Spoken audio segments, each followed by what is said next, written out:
She stood abandoned at a snow-covered train station in a wedding dress waiting for a husband who never existed. When Sheriff Elias Turner finds mail-order bride Clara Whitmore freezing in the Colorado winter of 1885, neither expects that a cruel deception would lead to the most unexpected love story Frost Hollow had ever witnessed. Stay with me until the end of this tale of betrayal, redemption, and the slow thaw of frozen hearts. And please comment below which town you're watching from. I'd love to know how far Clara's story has traveled. The train's whistle cut through the winter air like a blade through silk, its mournful cry echoing across the snow-laden valley of Frost Hollow, Colorado. February 1885 had been particularly cruel that year, burying the mining town under 3 feet of snow that refused to melt, as if nature itself had decided to preserve the place in ice like some forgotten memory. Clara Whitmore pressed her face against the frosted window one last time as the locomotive shuddered to a halt, her breath creating small clouds that briefly obscured her view before dissipating into nothing. She had memorized every word of his letters during the 3-day journey from Philadelphia, each promise, each endearment, each carefully penned description of the life that awaited her. Theodore Morrison. Even his name had sounded solid, dependable, like something she could build a future upon. "End of the line, miss," the conductor announced, his voice carrying a note of finality that made her stomach tighten. He glanced at her wedding dress, ivory silk now wrinkled from days of travel, the delicate lace at the collar slightly yellowed from age, and something flickered across his weathered face. Pity, perhaps? Or maybe just the weariness of a man who had seen too many hopeful souls step off his train into disappointment. Clara gathered her courage along with her single suitcase, the leather worn soft from her mother's years of use. Inside lay everything she owned, 2 everyday dresses. Her mother's Bible, a silver hairbrush that had belonged to her grandmother, and the packet of letters tied with a blue ribbon. Letters that had promised her everything and might yet deliver nothing. The platform stretched before her like a stage set for tragedy. Snow had been cleared in haphazard paths, creating walls of white that channeled foot traffic like a maze.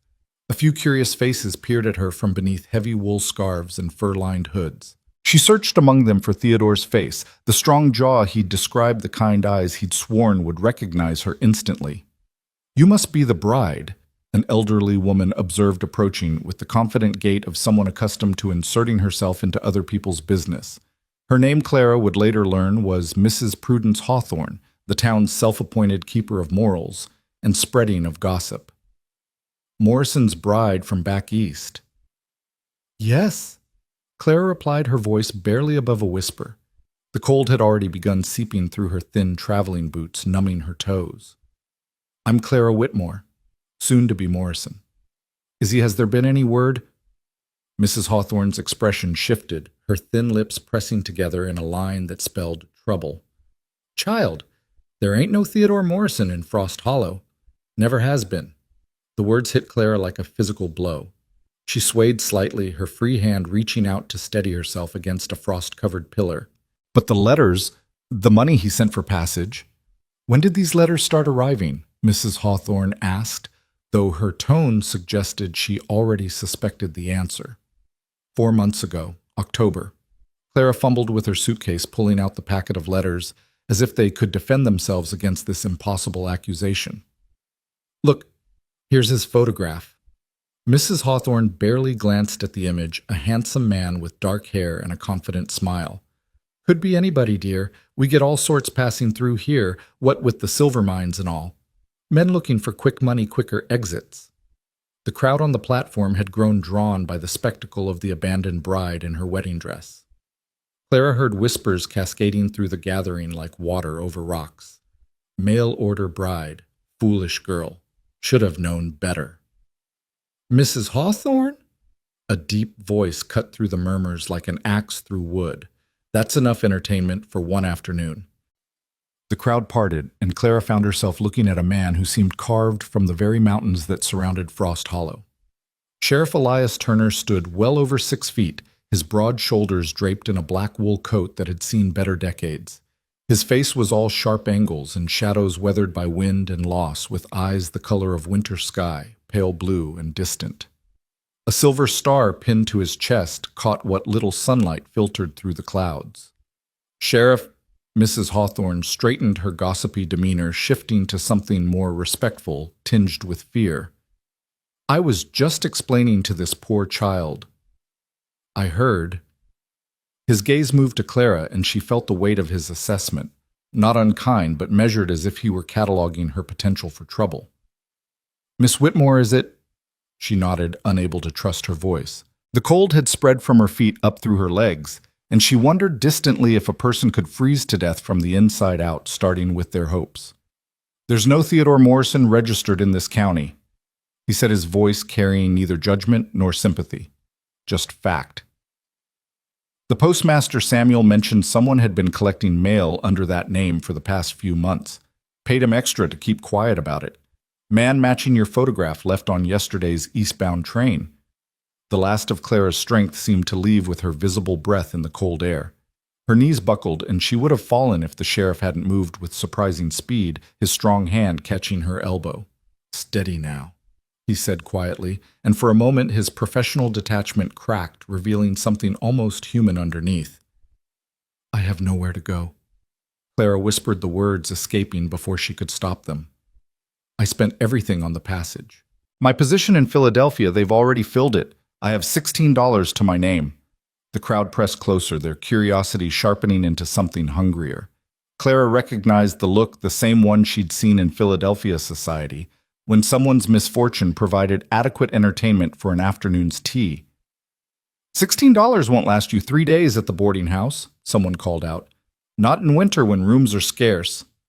Could work at the saloon, another voice suggested with a snicker. Big Tom's always looking for pretty girls to serve drinks. That's enough. The sheriff's voice carried absolute authority.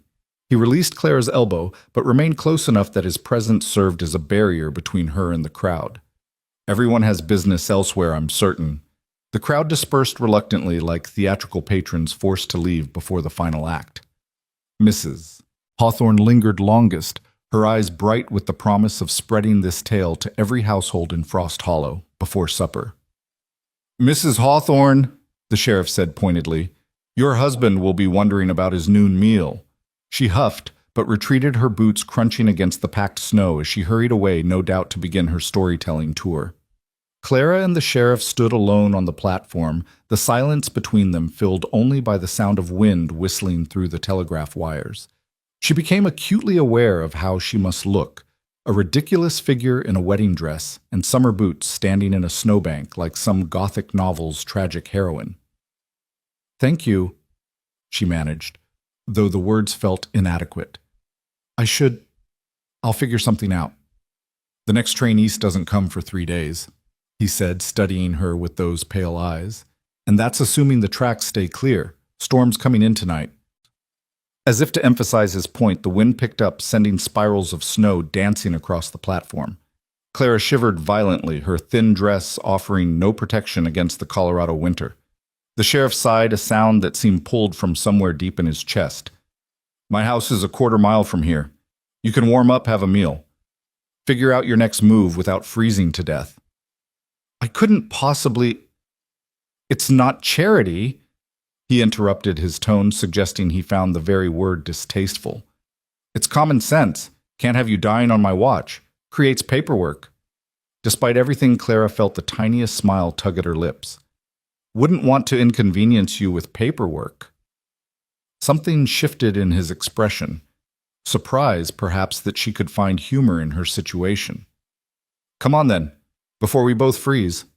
He picked up her suitcase without asking, and Clara found herself following him down the platform steps and into the main street of Frost Hollow.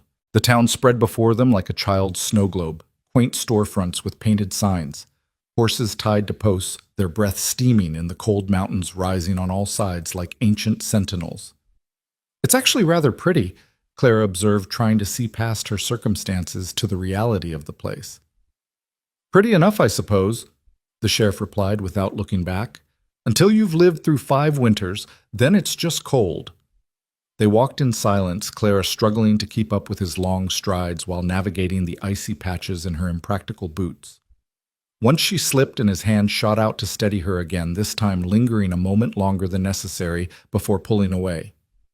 Those boots won't last a week here, he observed. They weren't meant to, Clara replied. They were meant for a wedding. The words hung between them, heavy with the weight of her humiliation. The sheriff said nothing, but his pace slowed slightly, allowing her to walk with more dignity. His house sat at the edge of town, a two-story structure of weathered wood and stone that looked as if it had grown from the mountain itself rather than been built upon it. Smoke rose from the chimney, promising warmth within. A swing hung from the porch still and frozen like a memory, suspended in time. The sheriff paused at the front door, his hand on the handle. My daughter is inside. Annie. She's 8. She's quiet. Doesn't take well to strangers. I understand, Clara said, though she wondered what had made a child so young already wary of the world. The door opened into warmth that hit Clara like a physical embrace. She nearly sobbed from the relief of it, feeling sensation return painfully to her frozen extremities. The interior was sparse but clean, functional furniture. A few photographs on the mantel, everything in shades of brown and gray, as if color had been deemed frivolous and banished. Annie, the sheriff called out, his voice gentler than Clara had heard it. We have a visitor. A small figure appeared in the doorway to what must have been the kitchen. Annie Turner was a miniature ghost, pale skin, wheat-colored hair, pulled back in a severe braid, and her father's winter sky eyes. She wore a plain gray dress that made her look older than her 8 years, or perhaps it was the solemnity in her expression that aged her. This is Miss Whitmore, the sheriff said. She'll be warming up for a bit. Annie's gaze traveled from Clara's face to her wedding dress, lingering on the delicate beadwork at the waist. Something flickered across the child's features, curiosity perhaps, or recognition of something she'd seen before in happier times. Are you getting married? Annie asked, her voice barely above a whisper. Clara's throat tightened. I thought I was, but plans have changed. Plans do that sometimes, Annie said, with a wisdom that no 8-year-old should possess. She turned and disappeared back into the kitchen without another word. She hasn't been the same since... The sheriff stopped himself, jaw tightening. Coffee, you look like you could use it. Please, Clara said, grateful for the change of subject. The sheriff led her to the kitchen, where Annie sat at a worn wooden table, carefully working on what appeared to be arithmetic problems. Her penmanship was precise, almost frantically neat, as if perfection in small things could ward off chaos in larger ones. As the sheriff busied himself with the coffee pot, Clara noticed the details that painted a picture of loss, the third chair pushed against the wall gathering dust. The woman's apron still hanging on a hook by the door. The sampler on the wall embroidered with "Home is where love lives" in careful stitches now fading. Sugar? The sheriff asked, setting a steaming mug before her. No, thank you. Black is fine. He raised an eyebrow slightly. Apparently this was not the answer he expected from a woman in a wedding dress. My father was a doctor, Clara explained, wrapping her hands around the mug's warmth. He believed sugar was a luxury that weakened character. Harsh philosophy for a doctor. He was a harsh man, but not unkind. There's a difference. The sheriff studied her for a moment, then nodded as if she'd passed some sort of test. There is indeed. They drank their coffee in silence, Annie's pencil scratching against paper the only sound. Clara found herself stealing glances at the child, noticing the way she pressed too hard with her pencil, the white-knuckled grip that suggested she was holding on to more than just the writing instrument. Your penmanship is excellent, Clara offered. Annie looked up, startled by the direct address. Mother taught me. Before. The single word before contained an entire tragedy. Clara recognized the shorthand of grief, the way it divided time into segments before and after, when things were whole and when they were broken. She must have been a good teacher, Clara said gently. The best, Annie whispered, then returned to her work with renewed intensity. The sheriff cleared his throat. The boarding house might have a room after all. I can check with Mrs. Patterson. She owes me a favor. That's kind of you, but I truly can't afford. You could work for your keep. She needs help with cooking and cleaning. It's honest work. Clara nodded, through the thought of being at the mercy of another stranger's charity made her stomach turn. I appreciate your help, Sheriff Turner. Elias, he said suddenly, then seemed surprised by his own words. My name is Elias. Elias? Clara repeated, testing the name. It suited him, solid, biblical, slightly archaic. A loud knock at the door interrupted whatever might have been said next. The sheriff's expression immediately hardened back into his professional mask. "Stay here," he ordered, moving toward the door with the fluid grace of a man accustomed to potential danger. Clara heard voices, the sheriff's low rumble, and another man's higher, more agitated tone. Words drifted back, found blood, up at the mine. The sheriff returned, already reaching for his coat and gun belt. "I have to go. There's been an incident at the silver mine." "Of course," Clara said, standing. "I should leave anyway. I've imposed enough." "No." The word came out sharper than he seemed to intend. He paused, moderating his tone. "The storm's getting worse. You'll stay here until I return, then we'll sort out the boarding house. Annie knows where everything is if you need it." He was gone before Clara could protest, leaving her alone with the silent child and the weight of being a stranger in a strange home. Annie looked up from her arithmetic.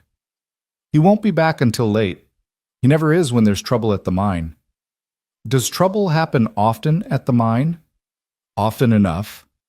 Annie closed her book with careful precision. "Are you really going to stay at Mrs. Patterson's boarding house?" "I suppose so, if she'll have me." "She's mean," Annie said matter-of-factly.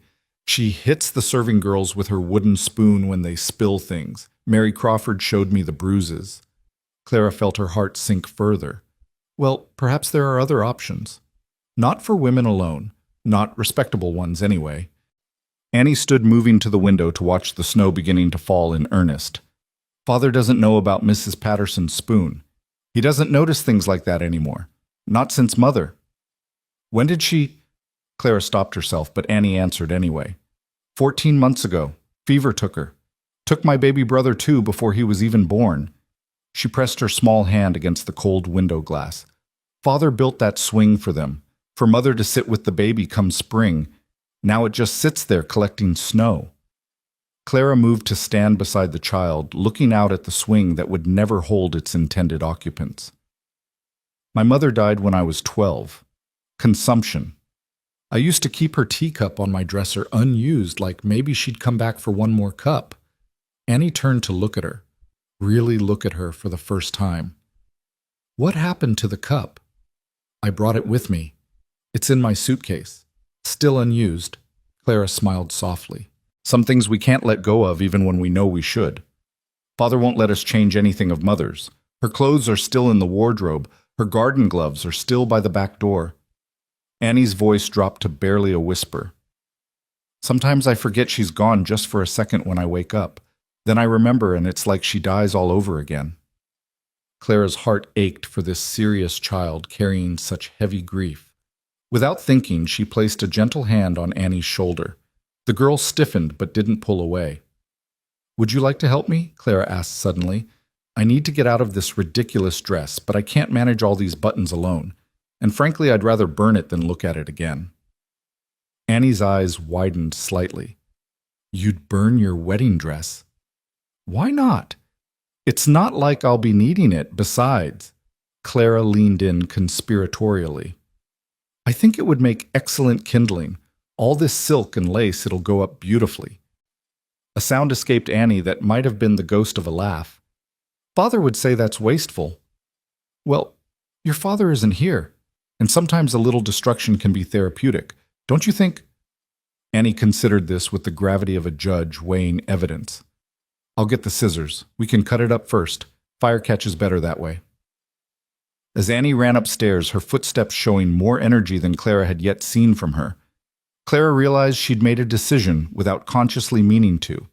She wouldn't go to Mrs. Patterson's boarding house. She wouldn't subject herself to wooden spoons and servitude. She'd find another way, even if she had to sleep in this kitchen and earn her keep cooking and cleaning for the taciturn sheriff and his grief-stricken daughter. Annie returned with scissors and one of her mother's old dresses, a practical brown wool that would fit Clara well enough. This was Mother's everyday dress. Father won't notice it's gone. He only guards the pretty ones. Together they worked to free Clara from the wedding dress, Annie's small fingers surprisingly deft with the tiny pearl buttons. When Clara finally stood in her chemise and corset, she grabbed the scissors herself. "Would you like the first cut?" she offered Annie. The child took the scissors reverently, then made a decisive cut right through the bodice. The sound of ripping silk filled the kitchen like a declaration of war against false promises and broken dreams.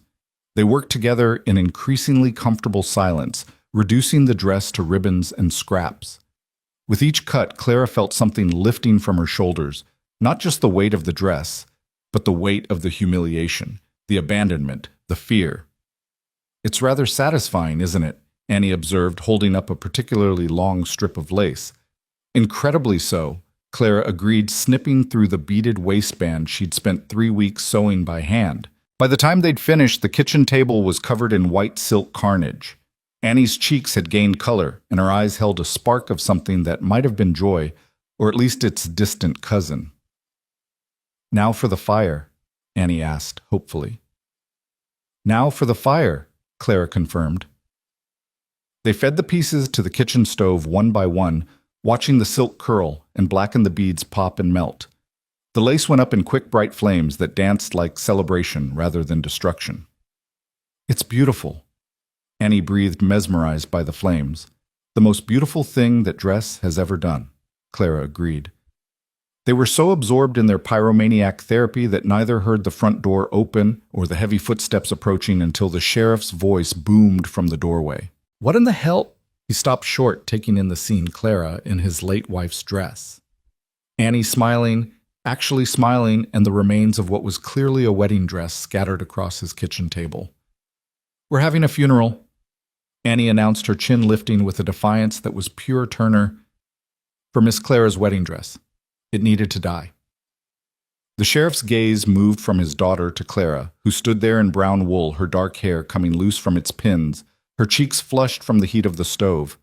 Something shifted in his expression: confusion, concern, and something else Clara couldn't quite identify. "Is that so?" he said finally, his voice carefully neutral. "It was therapeutic," Annie added, clearly proud of the new word. "Miss Clara said so." "Miss Clara said that, did she?" The sheriff's eyes hadn't left Clara's face. "And is Miss Clara planning more therapeutic destruction in my kitchen?"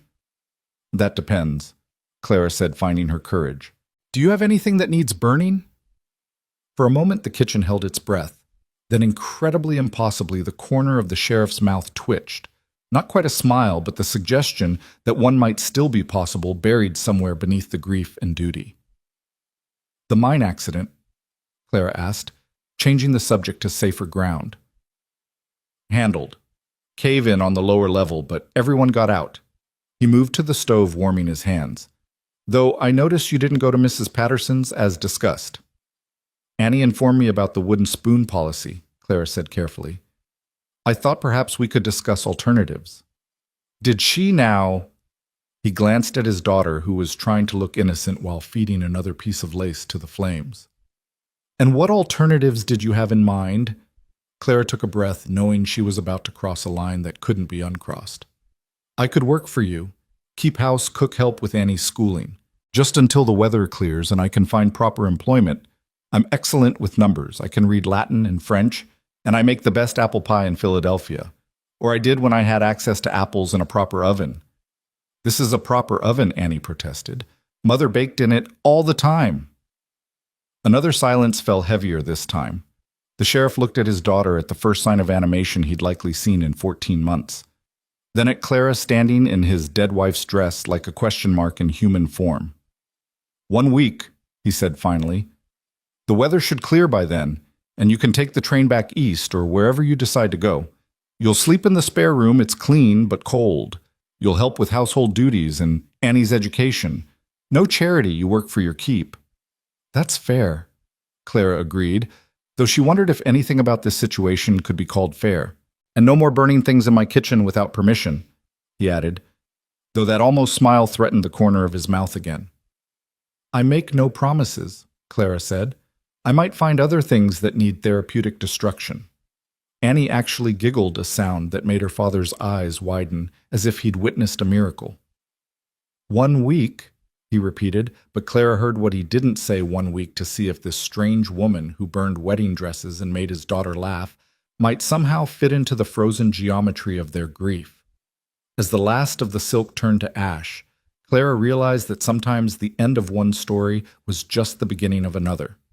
She'd come to Frost Hollow to be Theodore Morrison's bride, a fiction written in lying letters. But perhaps she'd become something else entirely. Something real, something necessary. Something that had nothing to do with the promises of strangers and everything to do with the careful navigation of damaged hearts. Outside, the storm intensified, sealing them into the house like fate's own hand. 1 week, Clara thought. 1 week to prove she belonged somewhere, even if it wasn't the somewhere she'd expected. Annie tugged at her sleeve. "Miss Clara?" "Would you teach me French? Mother always said a lady should speak French." "I'd be delighted," Clara replied, catching the sheriff's eye over his daughter's head. He nodded once, a gesture that might have been approval or simply resignation. Then he turned to tend the fire, adding wood to keep the flames burning bright against the gathering dark. The storm that night would be remembered as one of the worst in Frost Hollow's history. It would trap them in that house for 3 days, during which time Clara would teach Annie French words for things that made her laugh, cook meals from whatever she could find in the pantry, and slowly, carefully begin to thaw the ice that had formed around 2 hearts that had forgotten spring was possible. But that first night, as Clara lay in the spare room's cold bed, listening to the wind howl like a living thing, she thought about the wedding dress reduced to ash in the stove below.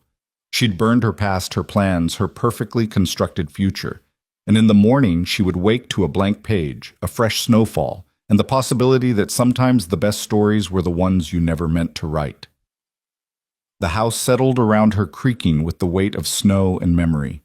Somewhere down the hall she heard footsteps, the sheriff checking on Annie, probably maintaining his vigilant watch against a world that had already taken too much from them. Clara pulled the quilts higher, breathing in the scent of lavender that still clung to them, the ghost of the woman who'd made this house a home. She wondered if Margaret Turner, for that had been her name according to the sampler in the kitchen, would approve of a stranger wearing her dress, teaching her daughter French, standing in her kitchen. Then Clara remembered Annie's laugh, that unexpected sound of joy, and decided that any mother would forgive much to hear her child laugh again. Tomorrow would bring questions from the town, the need to establish routines, the awkwardness of navigating someone else's grief while carrying her own humiliation. But tonight, Clara allowed herself one moment of something that felt dangerously like hope. She'd traveled across a continent to marry a fiction. Instead, she'd found something far more complex, a real family, broken and wary, but real nonetheless. Whether they would let her help piece them back together remained to be seen. 1 week. 7 days to prove that sometimes the best laid plans were the ones that fell apart, leaving room for something unexpected to take root in the ruins. The storm raged on, but inside the Turner house, 3 souls slept more peacefully than they had in a very long time, unaware that fate had already begun weaving their stories together with threads stronger than any wedding dress could ever be. The 3rd day of the storm broke with weak sunlight filtering through frost-covered windows, and Clara woke to the sound of voices downstairs. Not just Elias and Annie, but others, their tones carrying the particular pitch of gossip barely contained. She dressed quickly in Margaret's brown wool dress, pinning her hair with practiced efficiency, and descended to find Mrs. Hawthorne and 2 other women seated in the parlor, their eyes sharp as hawks circling prey. "Miss Whitmore," Mrs. Hawthorne's voice dripped false sweetness. "We've come to check on your welfare given your unfortunate circumstances." Annie sat rigid on the sofa, her face returned to its mask of solemnity. Elias stood by the fireplace, his expression carved from stone. The very air in the room felt charged with unspoken accusations. "How kind of you," Clara replied, moving to stand near Annie, her hand briefly touching the child's shoulder in reassurance. "Though, as you can see, I'm quite well." "Living in the sheriff's house," one of the other women introduced as Mrs. Coleman observed with raised eyebrows. "Unchaperoned. You must understand how this appears." "I understand that Sheriff Turner showed Christian charity to a woman stranded in a blizzard," Clara responded evenly. "Unless charity has become scandalous in Frost Hollow." "Charity is one thing," Mrs. Hawthorne countered, "but propriety must be maintained. The sheriff is a widower, you're an unmarried woman, who sleeps in the spare room and works for her keep." Elias interrupted, his voice carrying quiet authority. "Miss Whitmore has been helping with Annie's education and household management during the storm. Nothing improper has occurred or will occur under my roof. Still, Mrs. Coleman persisted, people will talk. They already are. Poor Annie doesn't need to be exposed to more scandal. What scandal? Annie's voice cut through the room like a blade. Everyone turned to look at the child who so rarely spoke to strangers. Miss Clara teaches me French and helps me with arithmetic. She makes better biscuits than Mrs. Patterson's cook, and she doesn't hit anyone with spoons. The last comment made Mrs. Coleman shift uncomfortably. Apparently the wooden spoon was an open secret everyone pretended not to know. Child, Mrs. Hawthorne began, but Annie wasn't finished. Mother would want Father to have help. She wouldn't want us eating burnt eggs and cold beans forever. Annie's chin lifted, her pale eyes fierce. Miss Clara is staying. Annie, Elias said quietly, that's enough. But Clara saw something in his expression, pride in his daughter's defense, even as he tried to maintain neutrality. Perhaps, Clara said, stepping forward, you ladies would like some coffee. I've just made a fresh pot and there are apple turnovers cooling in the kitchen. The mention of fresh baking caused a visible shift in the room. Mrs. Hawthorne's nose twitched, catching the scent of cinnamon and butter wafting from the kitchen. Well, Mrs. Coleman said slowly, suppose we could stay for a moment. As Clara served coffee and turnovers, she'd found apples in the cold cellar and made do with what she could find. She watched the women's faces change from suspicion to surprise. The turnovers were perfect, flaky, and golden with just the right amount of sweetness. This is quite good, Mrs. Hawthorne admitted grudgingly. My grandmother's recipe, Clara said. She believed that good food could solve most of life's problems, or at least make them more bearable. You cook like this regularly? Mrs. Coleman asked, taking her second turnover. When I have proper ingredients, yes, though I've learned to improvise. Yesterday, I made a decent soup from dried beans, salt pork, and whatever vegetables I could find in the cellar. The women exchanged glances. Good cooking was currency in a mining town where most men lived on beans and whiskey, and decent cooks were worth their weight in silver. The Hartley family is looking for someone to help with their new baby, Mrs. Hawthorne said carefully. Mrs. Hartley is overwhelmed with the twins and the newborn. They pay well. I'll consider it, Clara said diplomatically, though she had no intention of leaving the Turner house just yet. Once the road's clear. After the women left trailing crumbs and slightly mollified expressions, Elias turned to Clara. Apple turnovers as weapons of war. Sometimes the best defense is a good pastry, Clara replied, beginning to clear the dishes. They'll still gossip, but at least now they'll mention the turnovers too. Miss Clara, Annie said suddenly, will you really leave when the week is over? Clara paused, meeting Elias's eyes over his daughter's head. That depends on many things, Annie. On what? The child pressed. On whether I'm needed, Clara said simply, and wanted. Elias cleared his throat, moving toward the door. I need to check on the town, see how the roads are faring. Annie, practice your French with Miss Whitmore. After he left, Annie moved closer to Clara. Father needs you, she whispered. He just doesn't know how to say it. He doesn't know how to say anything anymore. Clara smoothed the girl's hair gently. Sometimes people need time to remember how to speak their hearts. Mother used to say that Father felt everything too deeply. That's why he seemed so cold, like he had to freeze his feelings or they'd overwhelm him. Annie picked at a loose thread on her dress. After she died, he froze completely. But you haven't, Clara observed. You're thawing bit by bit. I can see it. You make it easier, Annie admitted. You don't look at me like I'm broken. That's because you're not broken, dear one. You're grieving. There's a profound difference. They spent the afternoon conjugating French verbs and baking bread, the kitchen warm with steam and accomplishment. Annie laughed when Clara taught her French insults disguised as compliments, phrases she could use on the gossiping women without their knowledge. Votre chapeau est aussi charmant qu'un corbeau mort, Annie repeated carefully. Your hat is as charming as a dead crow. Perfect, sir, Clara praised. Though perhaps save that one for special occasions. As evening approached, Elias returned with news that the roads were beginning to clear. The train would likely run again within 2 days. Clara felt Annie's hand slip into hers, squeezing tightly. 2 days, Annie whispered. Dinner that night was quieter than usual, each of them aware of time's passage. Clara had made pot roast with carrots and potatoes, the meat so tender it fell apart at the touch of a fork. Elias ate with focused attention as if memorizing the flavors. This is excellent, he said finally. Where did you learn to cook like this?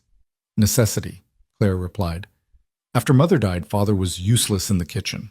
It was learn to cook or survive on his attempts at soup, which generally resembled dishwater with ambitions. You've never mentioned your father beyond his profession, Elias observed. He died 2 years ago. Heart failure. He was treating patients until the day he collapsed. Clara paused, remembering. He always said he'd die working, and he was right. Is that why you answered the advertisement, "No family left"? Clara nodded. No family, no prospects, and Philadelphia society has little use for educated women without connections or fortune. When Theodore's or whoever he really was, when his letters came, they seemed like Providence. Providence has a cruel sense of humor, Elias said darkly. Or perhaps a complex one, Clara suggested. After all, if I hadn't been deceived, I wouldn't be here teaching Annie French insults and making pot roast. Madame Hawthorne est une vieille chèvre, Annie interjected proudly. Elias raised an eyebrow. Do I want to know what that means? Probably not, Claire and Annie said in unison, then looked at each other and giggled. Something shifted in Elias's expression, a crack in the ice.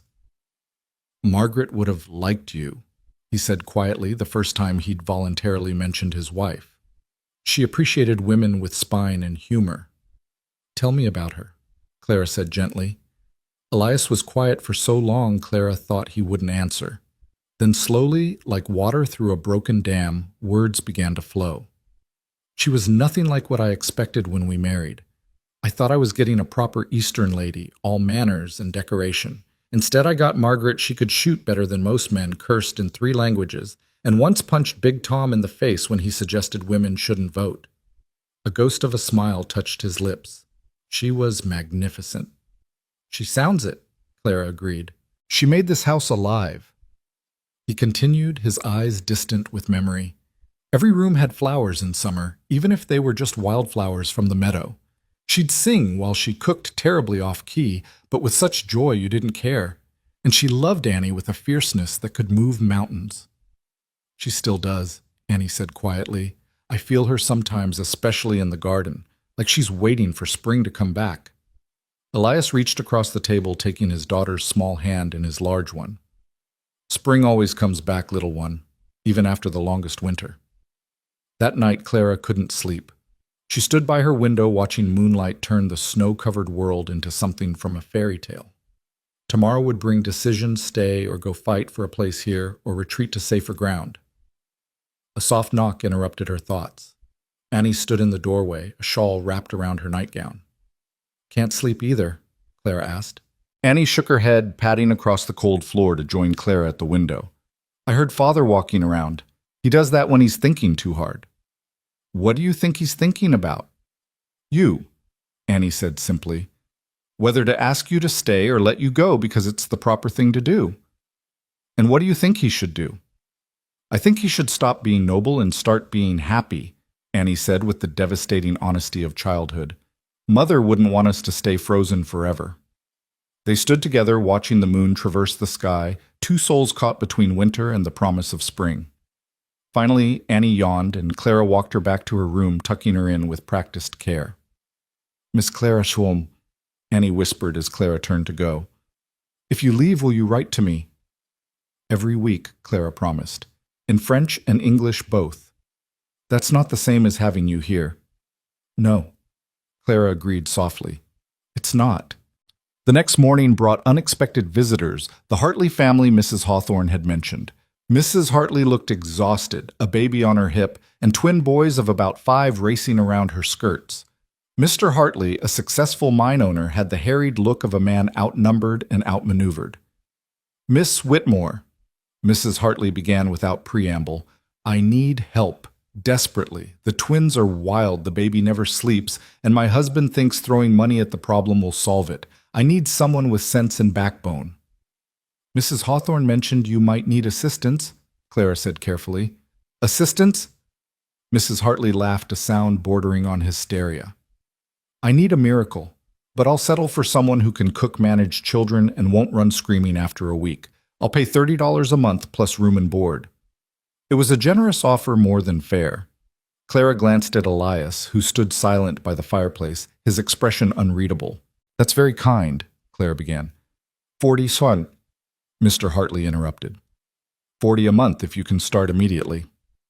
James? Mrs. Hartley protested. You can't just... I can and I will, he said firmly. Do you have any idea what I had for dinner last night? Burnt beans and raw biscuits. The twins put a frog in my boots, and the baby hasn't stopped crying in 3 days. Actually, one of the twins piped up. It was a toad, not a frog. Not helping Thomas, Mr. Hartley said wearily. Clara felt the weight of decision pressing on her shoulders. This was safety, respectability, a clear path forward. She looked at Annie, whose face had gone pale, then at Elias, who continued to stare at the fire as if it held answers. I need time to consider, Clara said finally. May I give you an answer tomorrow? Of course, Mrs. Hartley said, though her desperation was evident. But please don't take too long. The twins have discovered matches and I'm running out of furniture. After the Hartleys left trailing chaos like a comet's tail, the Turner house felt impossibly quiet. Annie fled to her room and Elias disappeared into his study, leaving Clara alone with her turmoil. She was polishing silver, Margaret's wedding silver, she realized with a pang when Elias found her an hour later. It's a good offer, he said without preamble. The Hartleys are decent people, wealthy enough to treat you well. You'd be safe there. Safe, Clara repeated, polishing a spoon with unnecessary vigor. Yes, I suppose I would be. Annie would understand. Children adapt. Do they? Clara set down the spoon with more force than intended. Because from where I stand, Annie has been adapting for 14 months, and it's killing her slowly. That's not... Elias stopped, running a hand through his hair. This isn't about Annie. Isn't it? Clara turned to face him fully. Then what is it about Elias? Tell me plainly. He looked at her, then really looked at her, and Clara saw the battle raging behind those winter sky eyes. You've been here 5 days. 5 days and already Annie laughs again. She speaks without prompting. She's eating properly for the first time in months. And you, Clara asked softly, what have these 5 days meant to you? He stopped, his jaw working as if words were physical things that hurt to produce. I don't have the right to ask you to stay. You're young, educated, you deserve better than a widowed sheriff with a damaged daughter and a house full of ghosts. What if I don't want better? Clara stepped closer, close enough to see the lines grief had carved around his eyes. What if I want real? You don't know what you're saying. The town will gossip viciously. They'll call you a gold digger, an opportunist who took advantage of a grieving family. Let them, Clara said fiercely. I've already been called a fool for believing in love letters from a phantom. What's one more judgment from people who don't matter? Clara. It was the first time he'd used her given name, and it hung between them like a bridge waiting to be crossed. Ask me to stay, she whispered. Not for Annie, not for propriety, not for any reason, except that you want me here. Ask me Elias. He was silent for so long Clara thought she'd lost that pride, and propriety would win as they so often did. Then he reached out his calloused hand, cupping her cheek with surprising gentleness. Stay, he said roughly. God help me, Clara, stay. I don't know what I'm offering you. I'm half frozen inside, more ghost than man most days. But Annie needs you and I... He stopped, swallowing hard. I need you too. I didn't expect to, didn't want to, but watching you with her, seeing this house come alive again. Stay. Clara covered his hand with her own, feeling the tremor in his fingers. On one condition. He raised an eyebrow, a hint of his dry humor surfacing. Already negotiating. No more sleeping in the spare room, she said, then blushed furiously as his eyes widened. I mean, Annie's room has that trundle bed. I could stay there, be more help with her nightmares. It would be more proper, actually, than being down the hall. Annie has nightmares. Almost every night, She comes to my door but doesn't knock, just stands there.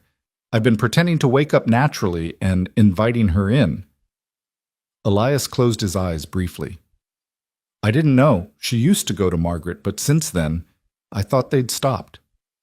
"Children are experts at hiding pain when they think it will burden others," Clara said gently. "As are adults, I've noticed. You'll stay then, truly, for as long as you'll have me." He pulled her closer, and for a moment Clara thought he might kiss her. Instead, he pressed his forehead to hers, breathing her in like a man who'd forgotten what air tasted like. "Margaret would approve," he whispered. "She always said I thought too much, felt too deeply, moved too slowly. She'd like that you don't let me retreat into stone." Before Clara could respond, a crash came from upstairs, followed by Annie's voice calling out in distress. They broke apart, rushing toward the sound, and found Annie standing in her mother's room, a place Clara had never seen open before, surrounded by fallen boxes from the closet. "I'm sorry," Annie gasped, tears streaming down her face.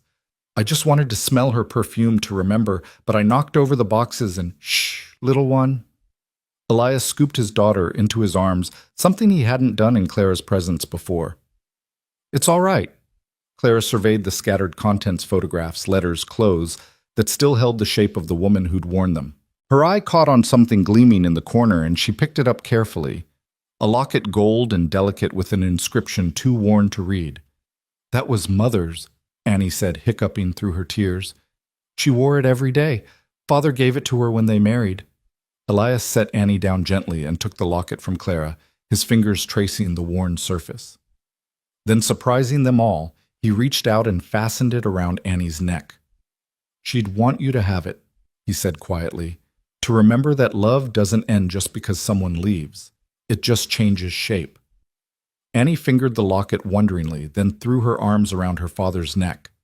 Over his daughter's head, Elias's eyes met Clara's, and she saw the moment he truly decided to let her in, not just into his house, but into the careful reconstruction of their family. "Miss Clara's staying," he told Annie, who pulled back to look at him with wonder. "If that's acceptable to you, of course." "Really?" Annie turned to Clara. "Really, truly?" "Really, truly," Clara confirmed. Annie launched herself at Clara, nearly knocking her over with the force of her embrace. "We can learn more French and bake every day, and you'll help me with arithmetic, even though it's awful." All of that and more. Clara promised, holding the child tight. That evening, they moved Clara's few belongings into Annie's room, setting up the trundle bed with fresh linens that smelled of lavender. Margaret's lavender carefully preserved in the linen closet, like a memory made tangible. Annie chattered excitedly about all the things they would do together, while Elias carried Clara's suitcase with careful deliberation, as if moving her belongings was a sacred trust. "The town will talk," he warned again as they stood in the hallway after Annie had finally succumbed to exhausted sleep. "They're already talking," Clara pointed out. "At least now we're giving them something interesting to discuss." "I should court you properly," he said, looking uncomfortable with the admission. "Take you on walks, bring you flowers, all the things a decent man does." "Elias," Clara said gently, "I came here to marry a man who didn't exist. I think we can dispense with conventional courtship, don't you? Still, you deserve—" She stopped him with a finger to his lips. "I deserve honesty, kindness, and a chance at happiness. You've offered all three. The rest is just decoration." He caught her hand, pressing a kiss to her palm that sent shivers down her spine. "You're dangerous, Clara Whitmore. You make me believe spring might actually come again." "It will," she promised, "but first we have to survive the rest of winter." The next morning brought chaos in the form of the Hartley twins, who had apparently escaped their house and were building what appeared to be a snow fortress in the Turners' front yard. Mrs.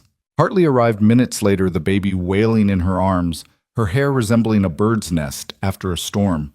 "Please," she said to Clara without preamble, "I'll give you $50 a month. 60. Name your price."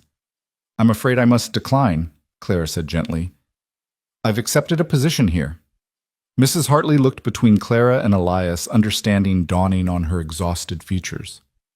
Oh, I see. Well, that's unexpected." "Thoroughly," Elias agreed dryly. "But if you need temporary help," Clara offered, I could perhaps spare a few hours a week to teach you some management techniques for the twins, and recipes that they might actually eat without revolution. Mrs. Hartley's eyes filled with tears of gratitude. Would you really? Of course, we women must support each other, mustn't we? As Mrs. Hartley wrangled her twins, who had somehow managed to put snow down each other's shirts, while the adults were talking, she turned back with a wry smile. You know, Miss Whitmore, when you arrived in that wedding dress, I thought you were just another Eastern fool chasing Western dreams. But you might just be the smartest woman in Frost Hollow. Why do you say that? Because you've done what half the widows and spinsters in town have been trying to do for 14 months. You've thawed Elias Turner. She glanced at the sheriff, who was helping untangle the fighting twins with surprising patience. And that, my dear, is no small feat. Word spread through Frost Hollow like wildfire in August. By noon, Clara had received visits from 6 different women, all with varying degrees of curiosity and judgment in their eyes. She served them coffee and whatever baked goods she could manage, answered their questions with polite deflection, and watched Annie practice her French insults under her breath. Cette femme ressemble à un chou bouilli, Annie muttered as Mrs. Coleman left, having spent 30 minutes explaining why Clara's situation was highly irregular. What does that mean? Elias asked, having caught the tone, if not the words. That woman looks like boiled cabbage, Clara translated, trying not to laugh. Accurate, Elias observed, his lips twitching, though perhaps we should limit the French insults to private moments. Where's the fun in that? Annie protested. That afternoon, while Annie napped and the house was quiet, Clara found Elias in his study, surrounded by ledgers and looking thoroughly miserable. The mine's books, she guessed. Town finances. The mayor decided that since I have so much free time, I should audit the accounts. He rubbed his eyes tiredly. Numbers aren't my strong suit. May I? Clara gestured to the ledgers. You understand accounting. My father taught me. He said women should understand money since men so rarely did it properly. She pulled a chair beside his, trying not to notice how his nearness affected her pulse. Let's see what we have here. For the next hour they worked side by side, Clara's quick mind untangling the messy columns, while Elias provided context for the various expenses. Their hands brushed as they reached for the same paper, and neither pulled away. There, Clara said, finally showing him the corrected calculations. You were being overcharged for supplies by nearly 15%. How did I miss that? Because you're an honest man who assumes others are too, Clara said simply. It's not a fault, just a vulnerability. He studied her face, his expression intense. You're quite remarkable, you know that. I'm practical, she corrected. There's a difference. No, he said softly. You're remarkable. The way you've handled everything, the humiliation of your arrival, Annie's needs, the town's gossip with such grace and humor. Margaret would have adored you. You speak of her more easily now, Clara observed. You make it easier. You don't flinch when I mention her, don't act like she's a forbidden topic. It's freeing. She was part of making you who you are, Clara said. Why would I want to erase that? He was quiet for a moment, then asked, Do you think about him? The man who deceived you, Clara considered. Sometimes, not with longing, but with curiosity. What kind of person creates such an elaborate fiction?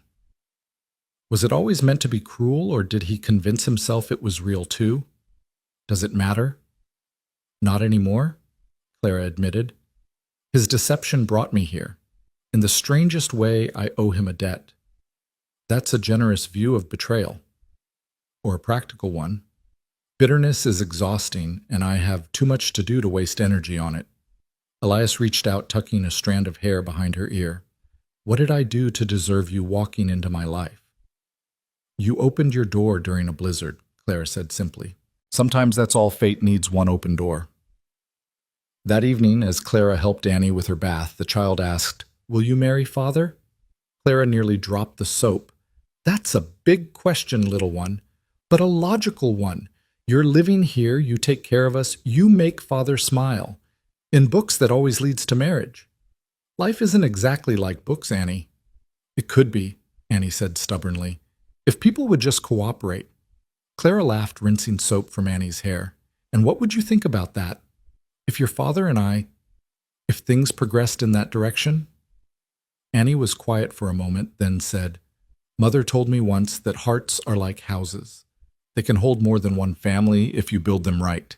She said it when Mrs. Miller died and Mr. Miller remarried. Everyone said it was too soon, but Mother said love doesn't follow schedules. Your mother sounds like she was very wise. She was, and I think she'd like you. You both see the world as it could be, not just as it is. Later, after Annie was asleep, Clara stood on the porch watching stars appear in the clear winter sky. Elias joined her, bringing a shawl for her shoulders. The train's running again, he said quietly. Came through this afternoon. I know. You could still leave. Find a place without complications, without gossip, without you. Clara interrupted. Without Annie. Without this house that's starting to feel like home. No, thank you. Clara, I need to be clear about something. He turned her to face him, his hands warm on her shoulders. I'm not whole. I may never be whole again. Part of me died with Margaret, and that part isn't coming back. I'm not asking for whole, Clara said. I'm asking for real, for honest, for whatever you can give while you heal. And if I never fully heal, then we'll be partially broken together. That sounds better than being perfectly intact alone. He kissed her then, sudden and fierce, like a man who'd forgotten he was allowed to want things. Clara melted into him, her hands fisting in his coat, feeling the ice around his heart crack and shift. When they broke apart, both breathing hard, Elias rested his forehead against hers. The proper thing would be to wait, to let morning pass to court you appropriately. When have we done anything properly? Claire asked. I arrived in a wedding dress to marry a phantom. You took in a stranger during a blizzard. Annie speaks French insults to gossips. We're not a proper family, Elias. We're a real one. The town will talk regardless. Let them. We'll be too busy living to notice. He kissed her again, softer this time, like a promise rather than a plea. Margaret told me once that I'd know when it was time to live again, that something would wake me up. I thought she was wrong that I'd stay frozen forever. And now I think she might have been right about everything. She usually was. They stood together watching the stars wheel overhead, two damaged souls finding warmth in each other's presence. Inside, Annie slept peacefully for the first time in months, the locket around her neck catching moonlight like a blessing. The next morning brought unexpected sunshine and a telegram that would change everything. Elias read it twice, his face paling before handing it to Clara. It's from a lawyer in Denver, he said. Theodore Morrison, his real name was James Fletcher, was arrested trying the same scheme there. They found evidence of 12 women he'd deceived over the past 2 years. They want you to testify. Clara stared at the telegram, feeling a strange mix of vindication and pity. 12 women, 12 broken hearts, and empty pockets. You don't have to go. They have enough evidence without you. But I should, Clara said slowly. For closure, if nothing else. To look him in the eye and show him he didn't destroy me. We'll go together, Elias said firmly. All 3 of us. Annie could use a trip and I have business in Denver anyway. You don't have business in Denver. I do now. His jaw set stubbornly. You're not facing him alone. Annie, who had been listening from the doorway, ran to Clara and wrapped her arms around her waist. We're a family now. Families face things together. Clara looked at these 2 people who had become her world in just a week's time and felt her heart expand to accommodate this new truth. She'd come to Frost Hollow to marry a lie, but she'd found something infinitely more precious, a love built on truth, on shared grief and tentative joy, on French insults and burned wedding dresses and apple turnovers served to gossiping neighbors. Yes, she said, holding Annie close while meeting Elias's eyes. We're a family, and families face things together. The train to Denver carried them through mountain passes still heavy with snow, and Clara watched Annie press her nose against the window, marveling at views she'd never seen before. Elias sat across from them in their private compartment. He'd insisted on the expense. Despite Clara's protests, his presence both protective and slightly uncertain, as if he wasn't quite sure how to navigate this new configuration of their lives. Look, Miss Clara, Annie exclaimed, pointing at a frozen waterfall cascading down a cliff face. It's like God made ice sculptures just for us. Beautiful things often come from frozen moments, Clara replied, catching Elias's eye. He shifted in his seat, the corner of his mouth lifting slightly, his version of a smile that was becoming more frequent, like spring flowers pushing through snow. They'd been traveling for 6 hours when Annie finally asked the question that had been hovering unspoken since they'd boarded. What if he says terrible things about you in the courtroom?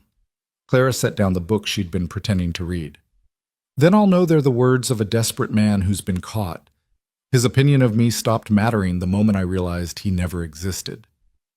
But won't it hurt? Annie persisted with the directness of a child who'd learned that pain was part of life's curriculum. Perhaps, Clara admitted, but I've been hurt before and survived. The trick is not letting hurt turn into hardness. She glanced at Elias, who was studying his hands as if they held answers. Sometimes the bravest thing we can do is stay soft despite the sharp edges of the world. Elias looked up, then something raw and grateful in his expression. Margaret used to say something similar, that courage wasn't about not feeling pain, it was about feeling it and choosing love anyway. Your wife was a philosopher, Clara said gently. She was everything. Elias replied, then paused, reconsidering. She was everything then. Now there's room for more without diminishing what was. The words hung in the compartment like a confession, and Annie reached over to take her father's hand. Mother would like that you're not frozen anymore, she said simply.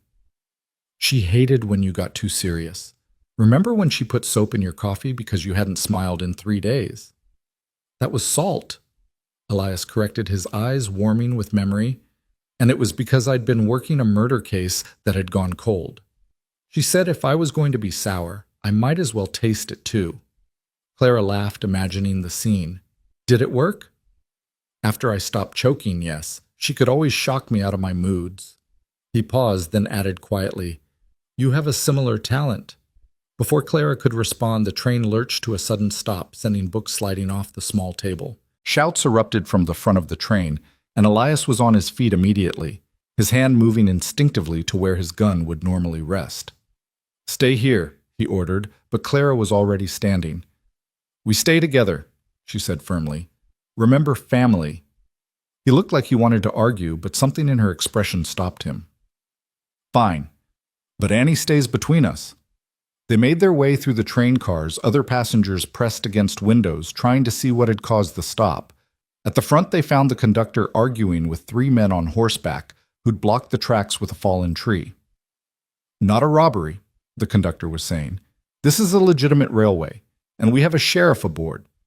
Sheriff Turner, one of the men interrupted, touching his hat mockingly as Elias approached. Heard you were traveling with your new woman, the one who came to marry that confidence man. Clara recognized him then, Jack Morrison from Frost Hollow, though no relation to her fictional fiancé. He'd been one of the loudest voices gossiping about her situation at the general store. Is there a problem here, Morrison? Elias's voice carried the kind of authority that made smart men reconsider their choices. No problem, Sheriff. Just wanted to make sure Miss Whitmore knows her stories made it all the way to Denver. Folks are real interested in the woman who moved into your house before your wife's barely cold in the ground. The words hit like a slap, but before Elias could respond, Clara stepped forward. Mr. Morrison, how thoughtful of you to ride all this way just to deliver gossip. Though I'm curious, did your wife know you were taking this little trip, or does she still think you're at the mining camp where you told her you'd be? Morrison's face reddened. You don't know what you're talking about. Don't I? Clara's voice was pleasant, conversational even. Annie, darling, what was that French phrase we learned about men who speak too loudly about others' business? Les hommes qui parlent le plus fort ont souvent les plus grands secrets, Annie recited perfectly. Her chin lifted in a gesture pure Elias. What did she say? Morrison demanded. She said you have lovely horses, Clara lied smoothly. Though I might add that men who have time to block trains and spread gossip might want to ensure their own houses are in order. I believe your wife has been quite lonely these past evenings. Perhaps Mrs. Patterson at the boarding house could tell you more about who's been keeping her company. The color drained from Morrison's face. It was a guess on Clara's part based on whispers she'd heard at the general store, but his reaction confirmed it. "You're bluffing," he said, but his voice lacked conviction. "Am I?" Clara smiled sweetly. "I suppose you could risk it. Or you could move that tree and go home to your wife, grateful that not everyone spreads every bit of gossip they hear." The three men exchanged glances, then Morrison nodded sharply. "Move the tree," he told his companions. As they worked, he looked back at Clara with something between respect and wariness. "You're not what I expected, Miss Whitmore." "People rarely are, Mr. Morrison. That's why gossip is so often wrong." As the train resumed its journey, Elias pulled Clara aside in the corridor. "How did you know about Morrison and the boarding house?" "I didn't, not for certain, but guilty men always assume others know their secrets. It's remarkable how often a confident guess becomes truth in the right circumstances." "You're terrifying," he said, but there was admiration in his voice. "Remind me never to cross you." "Oh, Elias," Clara said, reaching up to straighten his collar, "you'd never give me reason to." Annie, who'd been watching with bright eyes, tugged on Clara's sleeve. "Could you teach me to do that? To make grown men afraid with just words?" "When you're older," Clara promised. "Though something tells me you've inherited enough of your father's intimidating presence and your mother's wit to manage just fine on your own." They reached Denver as evening painted the sky purple and gold. The city sprawled before them, larger and louder than anything Annie had ever seen.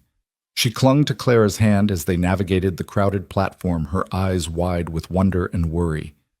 The hotel Elias had booked was respectable but not ostentatious. He'd learned quickly that Clara preferred comfort to showiness. They had adjoining rooms maintaining propriety while allowing them to feel like the unit they were becoming. That night, as Clara helped Annie prepare for bed in the unfamiliar room, the child asked, "What if tomorrow goes badly? What if they say you were foolish to believe him?" "Then they'd be right," Clara said, brushing Annie's hair with long, soothing strokes. "I was foolish, but foolishness isn't always wrong, Annie. Sometimes we have to risk foolishness to find wisdom." "I don't understand." "If I hadn't been foolish enough to believe those letters, I never would have come to Frost Hollow, never would have met you and your father. Sometimes our mistakes lead us exactly where we need to be." Annie turned to face, her eyes serious. "Do you love him, Father? I mean—" Clara considered lying, providing some comfortable deflection. But this child had seen too much truth to be fed pretty falsehoods. "I'm learning to. Love isn't always instant, Annie. Sometimes it grows slowly like plants under snow, invisible until spring reveals what's been developing all along. Mother said she knew she loved Father the moment he arrested her for disturbing the peace." Clara laughed. "Why was she disturbing the peace?" "She was protesting outside the town hall because they wouldn't let women attend the meetings. Father had to arrest her because the mayor insisted, but he told her she was right while he was putting on the handcuffs. She said any man who could admit a woman was right while doing his duty was worth keeping." "Your mother sounds like she was a force of nature." "She was," Annie agreed. "But you're different. You're like a river, quiet but strong, wearing down rocks not by force but by persistence." "That's quite poetic for a girl who claims to hate writing assignments." Annie grinned. "Don't tell Father. He thinks I'm terrible at composition." A knock at the connecting door interrupted them. Elias stood in the doorway looking uncomfortable in his formal suit. He'd dressed for tomorrow's court appearance, trying it on to ensure it still fit after years of disuse. "I look ridiculous," he said, tugging at the collar. "You look distinguished," Clara corrected, standing to adjust his tie. "Like a man of consequence." "I'm a small-town sheriff who hasn't worn anything but work clothes in 2 years. "You're a man defending his family," Clara said firmly. "That's all that matters." His hands came up to cover hers where they rested on his chest. "When did you become my family's defender?" "The moment Annie taught me my first French curse word," Clara replied lightly, but her eyes were serious. "Or maybe when you gave me coffee instead of judgment. Or possibly when we burned that wedding dress and made something beautiful from destruction." "Clara," he started, but she pressed a finger to his lips. "Tomorrow will be difficult," she said. "James Fletcher or Theodore Morrison or whoever he really is will try to paint me as a desperate spinster who got what she deserved. The prosecutor will want me to cry and play the victim. The crowd will want drama and scandal, but what they'll get is truth. Simple, unadorned truth.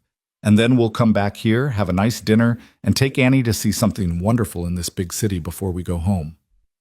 Home? Elias repeated the word, carrying weight. You really think of Frost Hollow as home now? Home isn't a place, Elias. It's people. And my people are here wearing an uncomfortable suit, and they're pretending to be asleep while eavesdropping. I'm not eavesdropping, Annie protested from her bed. I'm listening with intent. Go to sleep, little spy, Elias said, but his voice was warm with affection. Tomorrow's a big day. After Annie had truly settled, Elias and Clara sat in the sitting area of her room, going over the prosecutor's questions one more time. But eventually the preparation gave way to simple conversation, the kind that happened naturally now between them. I never expected this, Elias said quietly, staring at the gaslight flickering on the wall. When Margaret died, I thought that was the end of feeling anything but duty and grief. I was prepared to raise Annie alone to be half a man doing a whole man's job.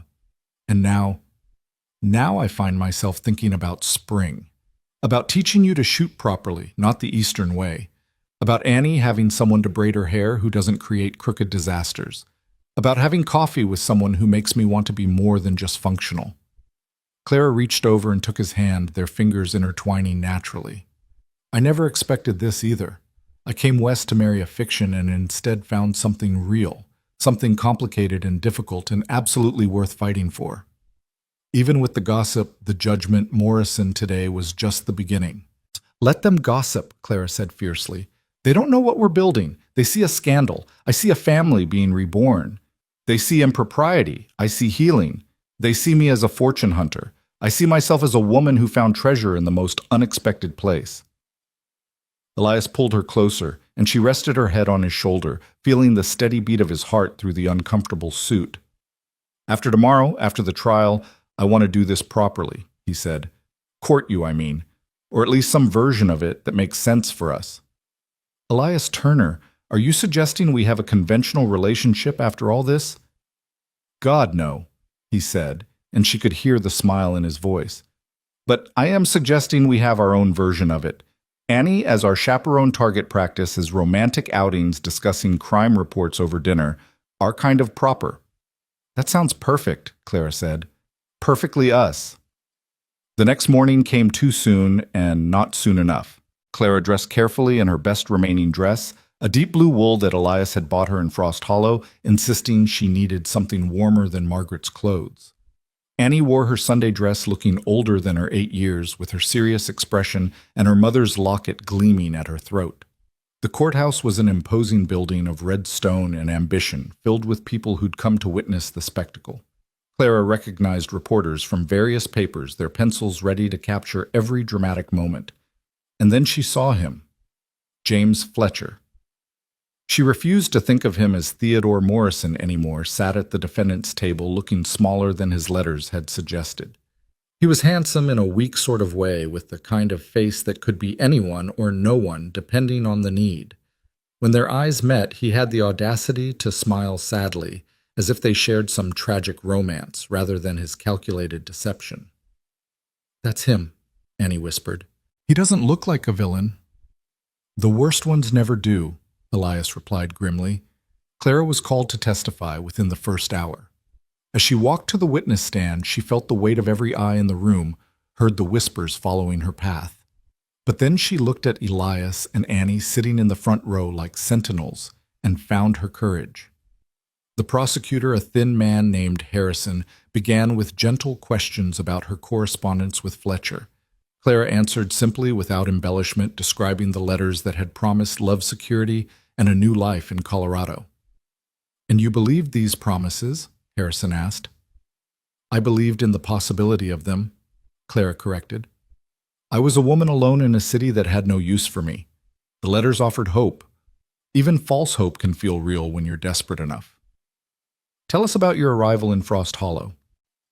Clara described the scene at the train station, the wedding dress she'd worn, the crushing realization that she'd been deceived. She kept her voice steady, refusing to give the crowd the tears they craved. That must have been humiliating, Harrison prompted. It was educational, Clara replied. I learned that morning that dignity isn't about never falling, it's about how you choose to get back up. Fletcher's attorney, a pompous man named Whitman, took over for cross-examination. His strategy was clear from his first question. Miss Whitmore, isn't it true that you're now living with Sheriff Turner? I'm employed as his housekeeper and his daughter's tutor, yes. Living in his house, unmarried. Rather convenient, wouldn't you say? You arrive seeking one man's protection and immediately transfer to another's when the first proves fictional. Clara felt Elias tense from across the room, but she remained calm. Mr. Whitman, I find it fascinating that you're more concerned with my current employment than with your client's fraud. But to answer your implication, yes, Sheriff Turner offered me shelter during a blizzard and employment when I had none. If you find Christian charity convenient, then I suppose it was. Christian charity, Whitman repeated mockingly. Is that what you call it? Moving into a widower's home within days of arrival. I call it survival, Clara said sharply. Your client took my savings, my dignity, and my trust. Sheriff Turner gave me work purpose and respect. If you can't see the difference, perhaps you need spectacles. A ripple of laughter went through the crowd. Whitman's face reddened. You seem quite composed for a woman who was allegedly traumatized by deception. Would you prefer I faint, cry, tear my clothes in grief? Clara asked. I'm sorry to disappoint your need for theatrics, Mr. Whitman, but I've found that surviving betrayal requires less drama and more determination. So you admit you weren't truly hurt by my client's actions. I admit that I chose not to let his cruelty define my future.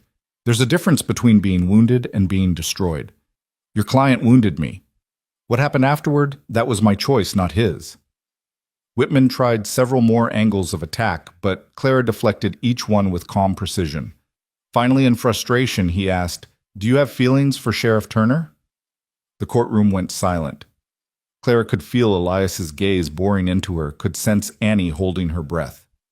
I have profound respect for Sheriff Turner, Clara said carefully. He's shown me that not all men are fiction writers masquerading as suitors. He's been honest, kind, and protective without asking for anything in return.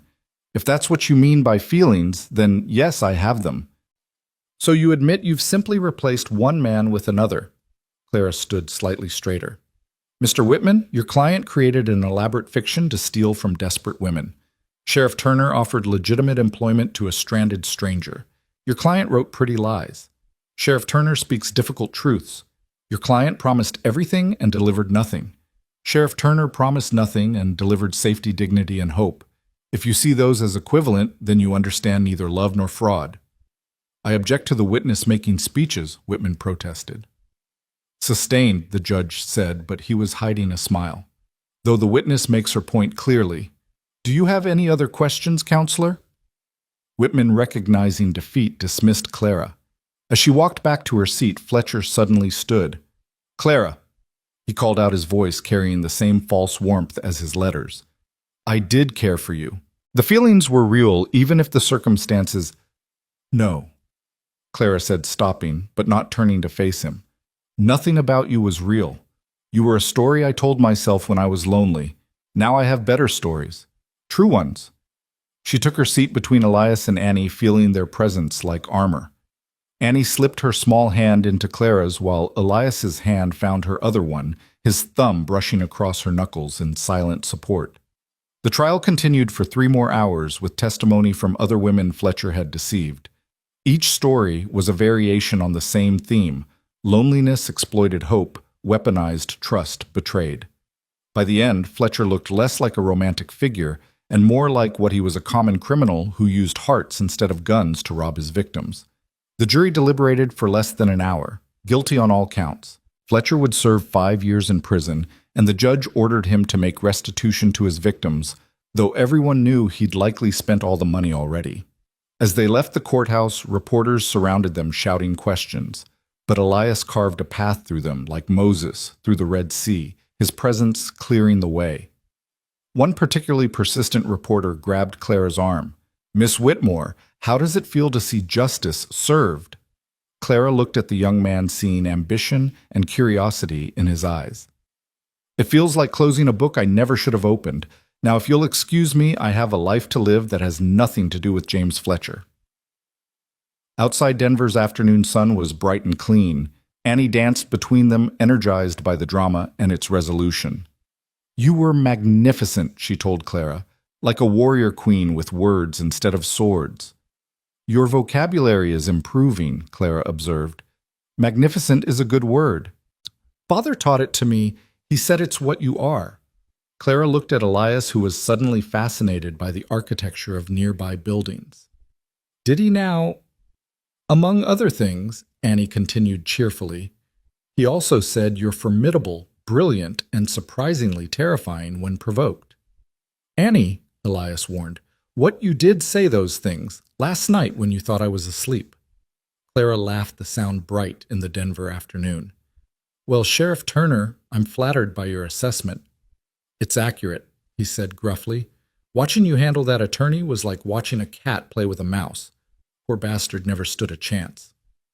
They spent the afternoon showing Annie the city, the grand shops with their window displays, the park with its carefully manicured gardens, the ice cream parlor where Annie tried chocolate ice cream for the first time and declared it proof that God loved children. That evening in the hotel's dining room, Elias raised his glass of wine, a rare indulgence. To Clara Whitmore, he said, who came to Colorado to marry a lie, and instead taught a frozen sheriff and his daughter how to live again. To us, Clara corrected.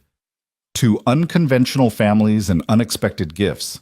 To being foolish enough to believe in love letters and wise enough to recognize real love when it stands in front of you in a sheriff's star and a child's smile. To Mother, Annie added quietly, lifting her glass of milk. Who would have loved this whole adventure?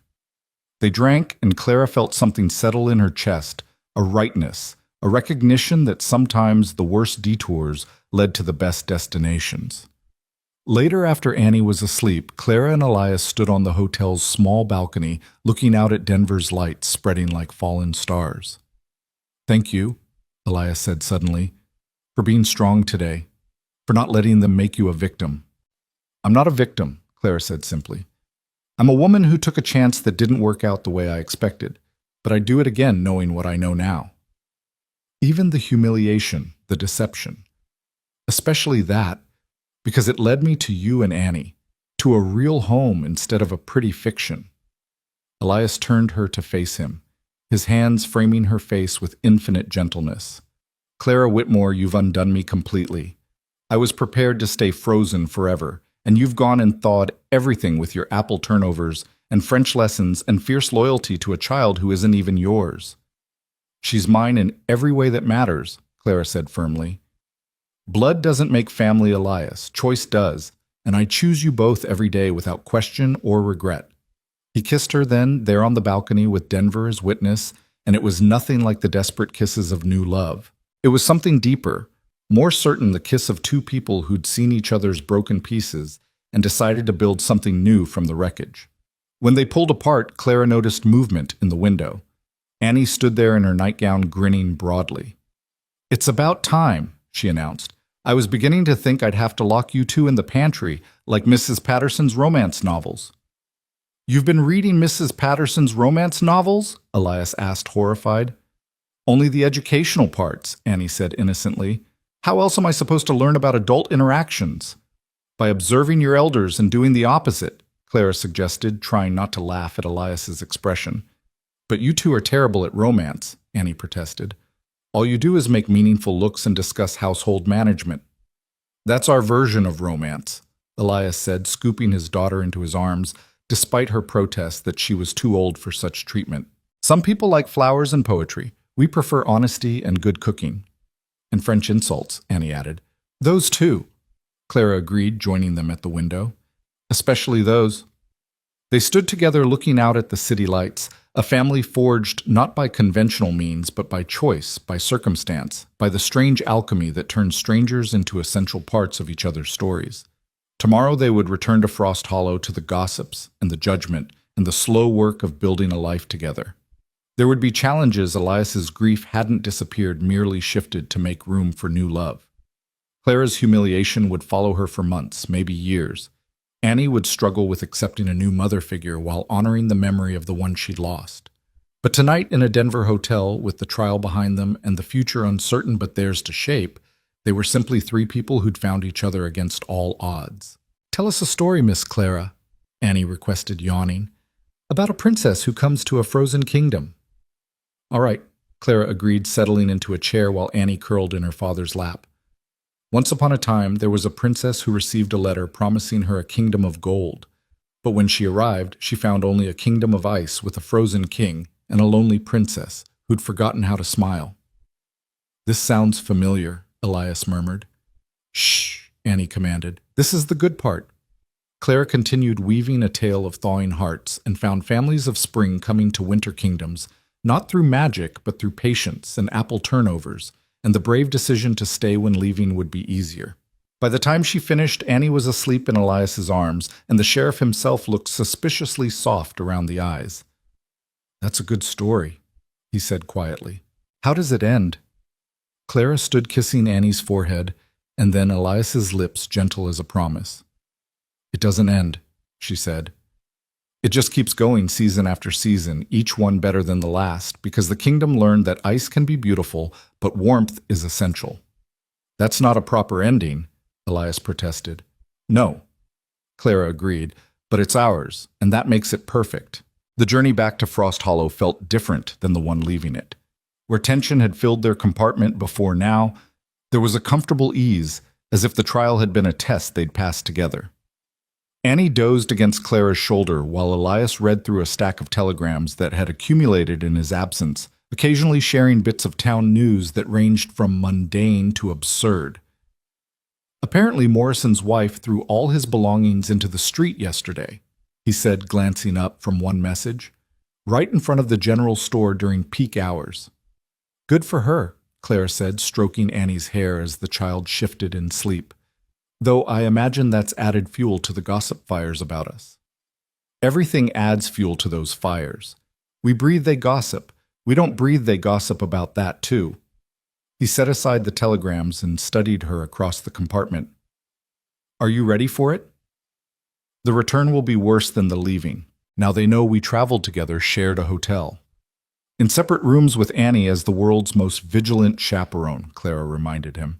"Besides, I've faced worse than small-town gossip. I've faced James Fletcher's attorney." The train rounded a bend and Frost Hollow came into view, nestled in its valley like a secret the mountains kept. Smoke rose from chimneys into the late afternoon sky, and the setting sun turned the snow-covered roofs into sheets of gold. Despite everything waiting for them, Clara felt her heart lift at the sight. "It really is beautiful," she murmured. "It's home," Elias said simply, and the word carried new meaning, now encompassing not just a place, but the people who made it worth returning to. The platform was crowded when they arrived, far more so than usual for an afternoon train. It seemed half the town had found reasons to be there, their curiosity barely disguised behind pretenses of meeting packages or waiting for relatives who didn't exist. "They're all here for the show," Annie said, fully awake now and assessing the crowd with her father's tactical eye. "Mrs. Hawthorne is pretending to read the schedule board, but it hasn't changed in 3 months. And look, there's Mr. Coleman hiding behind his newspaper. It's from last week." "Then let's give them something worth watching," Clara said, standing and smoothing her skirts. "But not what they expect." She stepped off the train first head high, wearing the same serene expression she'd perfected during the trial. Elias followed with Annie, his presence creating its usual bubble of space around them. The crowd pressed closer, waiting for drama, for tears, for something scandalous to dissect over dinner. Instead, Clara walked directly to Mrs. Hawthorne, who nearly dropped her pretense of schedule reading in surprise. "Mrs. Hawthorne, how lovely to see you," Clara said warmly. "I hope you've been well. I brought you something from Denver. They had the most wonderful tea shop near the courthouse." She pressed a small package into the woman's hands. "Lavender Earl Grey. I remembered you mentioning you missed good tea." Mrs. Hawthorne stood frozen, the package in her hands like a foreign object she didn't quite understand. You brought me tea from Denver." "Of course. One thinks of friends when traveling, doesn't one?" Smiled as if this were the most natural thing in the world. then moved through the crowd, greeting each gossip with particular kindness, asking after their health, their families, their concerns, as if she hadn't heard every cruel speculation they'd made about her. By the time they reached the sheriff's office, Elias needed to check in before heading home. The crowd had dispersed in confusion, robbed of the confrontation they'd anticipated. That was masterful, Elias said once they were alone in his office. Kill them with kindness, transform them with it, Clara corrected. Cruelty expects cruelty in return. Kindness in the face of judgment is so unexpected it forces reconsideration. Or at least confusion, Annie added, perched on her father's desk, despite repeated warnings about the practice. Did you see Mr. Coleman's face? He looked like he'd swallowed a lemon. Speaking of Mr. Coleman, Elias said, pulling a ledger from his drawer, I need to have a word with him about these supply costs you uncovered, but that can wait until tomorrow. They walked home through streets beginning to darken lamplight, creating pools of gold in the purple dusk. The house stood waiting for them, windows dark, but somehow welcoming, as if it too had missed their presence. Annie ran ahead to unlock the door, while Clara and Elias followed more slowly, both aware they were being watched from behind curtains all along the street. They're expecting an announcement, Elias said quietly. An engagement. A scandal. Something definitive. Then they'll be disappointed. We're not a story for their entertainment, Elias. We're a life being lived. Inside the house felt cold from 3 days empty, and they worked together to bring it back to life. Elias building up the fires while Clara started soup from ingredients that had waited patiently in the cold pantry, Annie setting the table with careful precision, using the good plates without being asked. It feels different, Annie observed as they sat down to eat. The house, I mean. Like it knows we're really a family now, not just people living in the same space. Houses absorb the emotions of those who live in them, Clara said. This one has held a lot of sadness. Maybe it's ready for something else. After dinner, as had become their custom, Annie practiced piano. She'd begun lessons with Mrs. Chen, the minister's wife, 2 weeks ago, while Clara mended clothes and Elias reviewed case files. It was domestic in a way that should have felt ordinary, but instead felt precious. This quiet evening recovered from the chaos of the trial. A knock at the door interrupted their peace. Elias answered it to find Dr. Brennan, the town physician, standing in the cold with his medical bag. Sorry to disturb, Sheriff, but there's been an accident at the mine.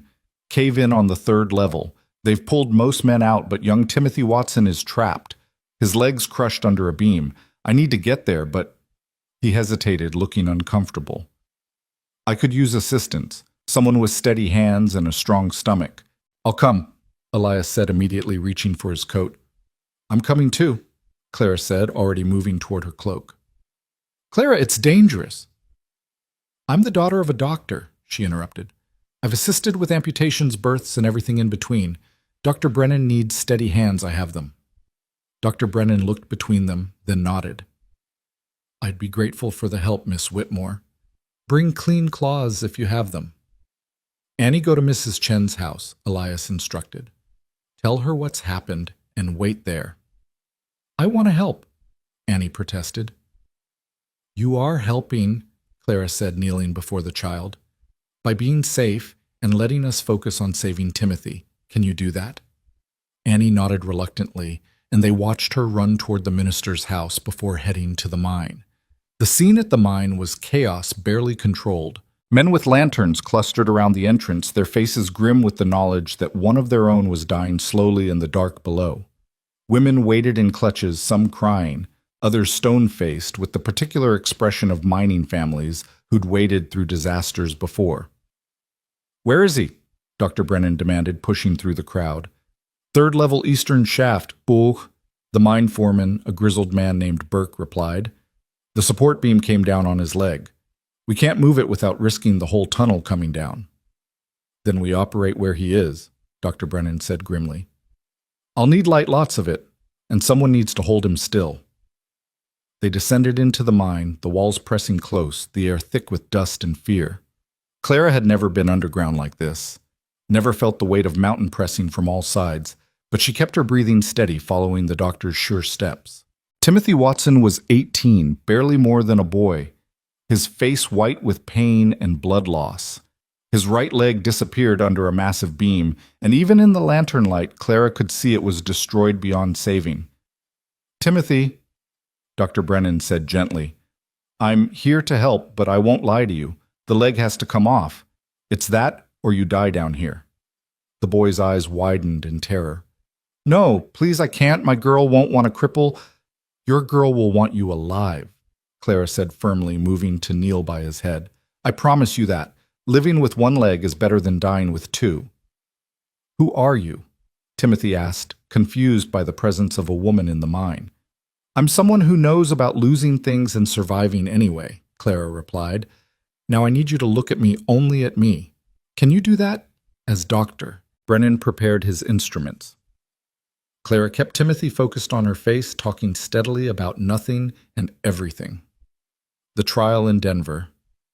Annie's French lessons, the way snow looked when the sun hit it just right.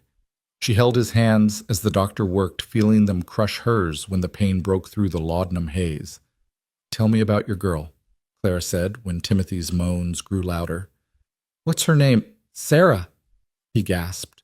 "Sarah Mills, pretty as morning and twice as sweet. And she loves you." "Said she did. Said she'd marry me come spring." "Then she'll marry you come spring," Clara said with absolute certainty. "Love doesn't count legs, Timothy. It counts hearts, and yours is still beating." The amputation took 40 minutes that felt like hours. Elias held the lantern steady, his face carved from shadow and determination. Other miners stood ready to shore up the tunnel if it shifted. And through it all, Clara kept talking, her voice a lifeline in the darkness.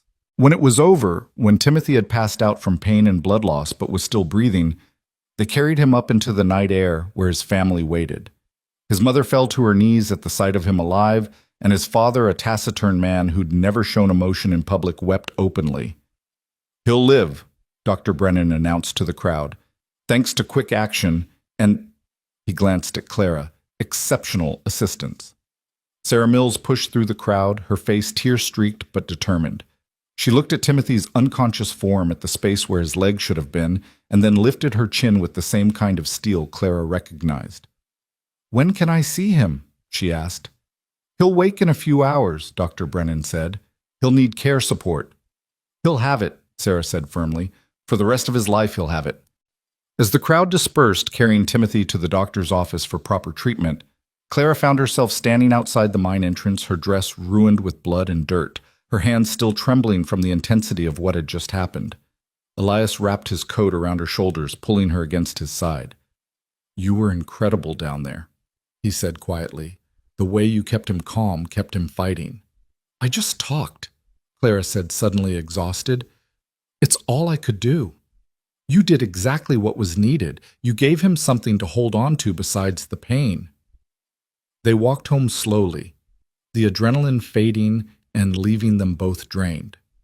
The town seemed different in the late-night quiet, more intimate, as if disaster had stripped away pretense and left only truth. Mrs. Chen was waiting at their house with Annie, who flew into Clara's arms despite the blood and dirt. "Mrs. Chen told me what you did," Annie said, her voice muffled against Clara's shoulder. "You saved him." "Dr. Brennan saved him," Clara corrected. "I just helped." "That's not what the men are saying," Mrs. Chen interjected. "They're saying you were an angel in that mine, keeping that boy tethered to life with nothing but words and will." After Mrs. Chen left and Annie was tucked into bed, she'd insisted on sleeping in her own room now that Clara was back. Elias and Clara sat in the kitchen sharing a pot of coffee, despite the late hour, both too wound up to sleep. "The town will see you differently now," Elias observed. "You're not just the abandoned bride anymore. You're the woman who went into a mine collapse to save one of their own." "I don't care how they see me," Clara said, though that wasn't entirely true. "I care that Timothy Watson will walk with a crutch, but walk down the aisle to marry Sarah Mills. I care that Annie can sleep knowing we're home. I care that you're looking at me like I'm something precious instead of problematic." "You are precious," Elias said simply, "and probably the least problematic thing that's happened to this family in years." Before Clara could respond, another knock came at the door. This time it was Mrs. Hawthorne, still in her nightrobe, her face flushed with excitement and something else, perhaps respect. "I'm sorry for the late hour," she said, though she didn't look sorry at all. But I had to tell you the town council met in emergency session. They want to officially commend you for your actions tonight. And, she paused dramatically, they want to offer you a position. A position? Clara asked, confused. As the town's auxiliary nurse, to assist Dr. Brennan when needed. It would be official with a small salary and the respect of the position. You'd be a proper member of the community, not just the sheriff's questionable house guest, Clara supplied dryly. Mrs. Hawthorne had the grace to blush. The council feels you've proven yourself tonight. Your father was a doctor. You have the knowledge, and God knows Dr. Brennan needs help. He's not as young as he used to be. I'll consider it, Clara said carefully. Thank you for bringing the message despite the hour. After Mrs. Hawthorne left, clearly disappointed not to get an immediate answer to fuel tomorrow's gossip, Elias laughed, the sound rusty but genuine. What's funny? Clara asked. You. 3 weeks ago you arrived as a scandal. Now they want to make you official town nurse. Only you could transform disaster into respectability so efficiently. It's a talent, Clara agreed, then sobered. Should I accept? Do you want to, I want to be useful. I want to belong here properly, not just as your... She paused, uncertain how to define what she was to him. As my what? He prompted, moving closer. I don't know, she admitted. What am I to you, Elias? He was quiet for a long moment, then stood and went to a drawer in the kitchen, pulling out something wrapped in faded silk. He unwrapped it carefully, revealing a ring, not ornate, just a simple band with a small sapphire that caught the lamplight like captured sky. This was my grandmother's, he said quietly, not the one I gave Margaret that's buried with her. This one was kept for, I don't know, for someday, for possibility. He paused, turning the ring so it caught the light. You asked what you are to me. Your possibility, Clara. You're the future I didn't think I'd have. You're the mother Annie needs and the partner I never thought I'd want again. Clara's breath caught as he dropped to one knee right there in the kitchen, still dirty from the mine, exhausted from the night's events. I know it's too soon, he said. I know the town will say we're moving too fast, that I'm dishonoring Margaret's memory, that you're taking advantage. I know all the logical reasons to wait. But Clara, I've learned that logic doesn't always lead to life. Sometimes you have to choose the illogical thing, the thing that makes no sense except in your heart. Elias, marry me, he said simply. Not because it's proper or practical, not to silence gossip or give Annie a mother. Marry me because when you went down into that mine tonight, all I could think was that I hadn't told you I loved you yet. Marry me because you make me want to be more than functional. Marry me because spring is coming, and I want to plant a garden with you and watch things grow. Clara looked at this man who'd opened his door to a stranger, who'd let her burn a wedding dress in his kitchen, who'd stood by her in a courtroom and held lights while she helped save a life. She thought of Annie asleep upstairs, already calling her mother in unguarded moments. She thought of the house that was becoming home, the town that was slowly accepting her, the life they were building from the ashes of other plans. Yes, she said, not needing to think, not needing logic or time or propriety. Yes, of course, yes. He slipped the ring onto her finger and it fit perfectly, as if it had been waiting all these years for her hand. Then he stood and kissed her, both of them covered in mine dust and exhaustion and joy. The town will have opinions, he warned when they broke apart. The town always has opinions. At least now they'll have something true to discuss. We should wait a few months to marry, he said, though his tone suggested he hated the idea. For appearance's sake. Or, Clara suggested, we could marry quietly quickly and let them figure it out later. I've already worn a wedding dress to this town once. I'd rather not make a second spectacle of it. Annie will be devastated if she can't be part of it. Then she'll be part of it. Her and whoever else actually matters to us. The rest can read about it in the newspaper. Elias laughed again, fuller this time. Margaret would have loved you. She always said I overthought everything, that sometimes the best decision was the fast one that felt right. Your Margaret was a wise woman. She was. And somehow I think she sent you to us, not directly, but in that cosmic way where disasters lead to miracles. They stayed up until dawn planning a quiet wedding, a real life, a future neither had expected, but both now couldn't imagine living without. When Annie woke and found them still in the kitchen, the ring on Clara's finger, she simply nodded, as if this were the most natural thing in the world. "Finally," she said. "I was beginning to think I'd have to propose for you. Can I be the flower girl?" "You can be whatever you want," Clara promised. "Then I want to be the one who gives you away," Annie said to Clara. "Since you don't have anyone else, and since I'm the one who decided to keep you." "You decided?" Elias asked, amused. "The moment she helped me burn that wedding dress," Annie said matter-of-factly, "I knew she was ours then." 3 days later, they married in the small chapel at sunrise, with only Annie, Dr. Brennan, Mrs. Chen, and surprisingly Mrs. Hawthorne as witnesses. Clara wore Margaret's best dress. Annie had insisted, saying her mother would want it to be part of something happy again. Elias wore his uncomfortable suit without complaint. Annie wore her mother's locket and a smile that could have lit the entire valley. The ceremony was simple, the vows traditional. With one addition, Elias promised to always leave doors open for possibility, and Clara promised to always walk through them with courage. When the minister pronounced them married, Annie cheered loud enough to wake half the town, which was probably her intention. As they walked out of the chapel into the morning sun that was finally beginning to warm the valley toward spring, they found a crowd gathered, not hostile, but curious, perhaps even approving. Sarah Mills stood at the front, leaning heavily on Timothy Watson, who was upright on his new crutches. "Congratulations," Sarah called out, "and thank you." Others echoed the sentiment, and Clara realized that somewhere between arriving as an abandoned bride and standing here as Elias's wife, she'd become part of Frost Hollow's story. Not the part she'd expected, but perhaps the part she was always meant to play. "Ready for this?" Elias asked quietly, his hand finding hers. "With you always," Clara replied. They walked through the crowd together, Annie between them. No longer 3 separate people nursing wounds, but a family whole and healing, ready for whatever came next. Mrs. Hawthorne fell into step beside them as they headed home. "The council's offer stands," she said to Clara. "Auxiliary nurse. The position is yours if you want it."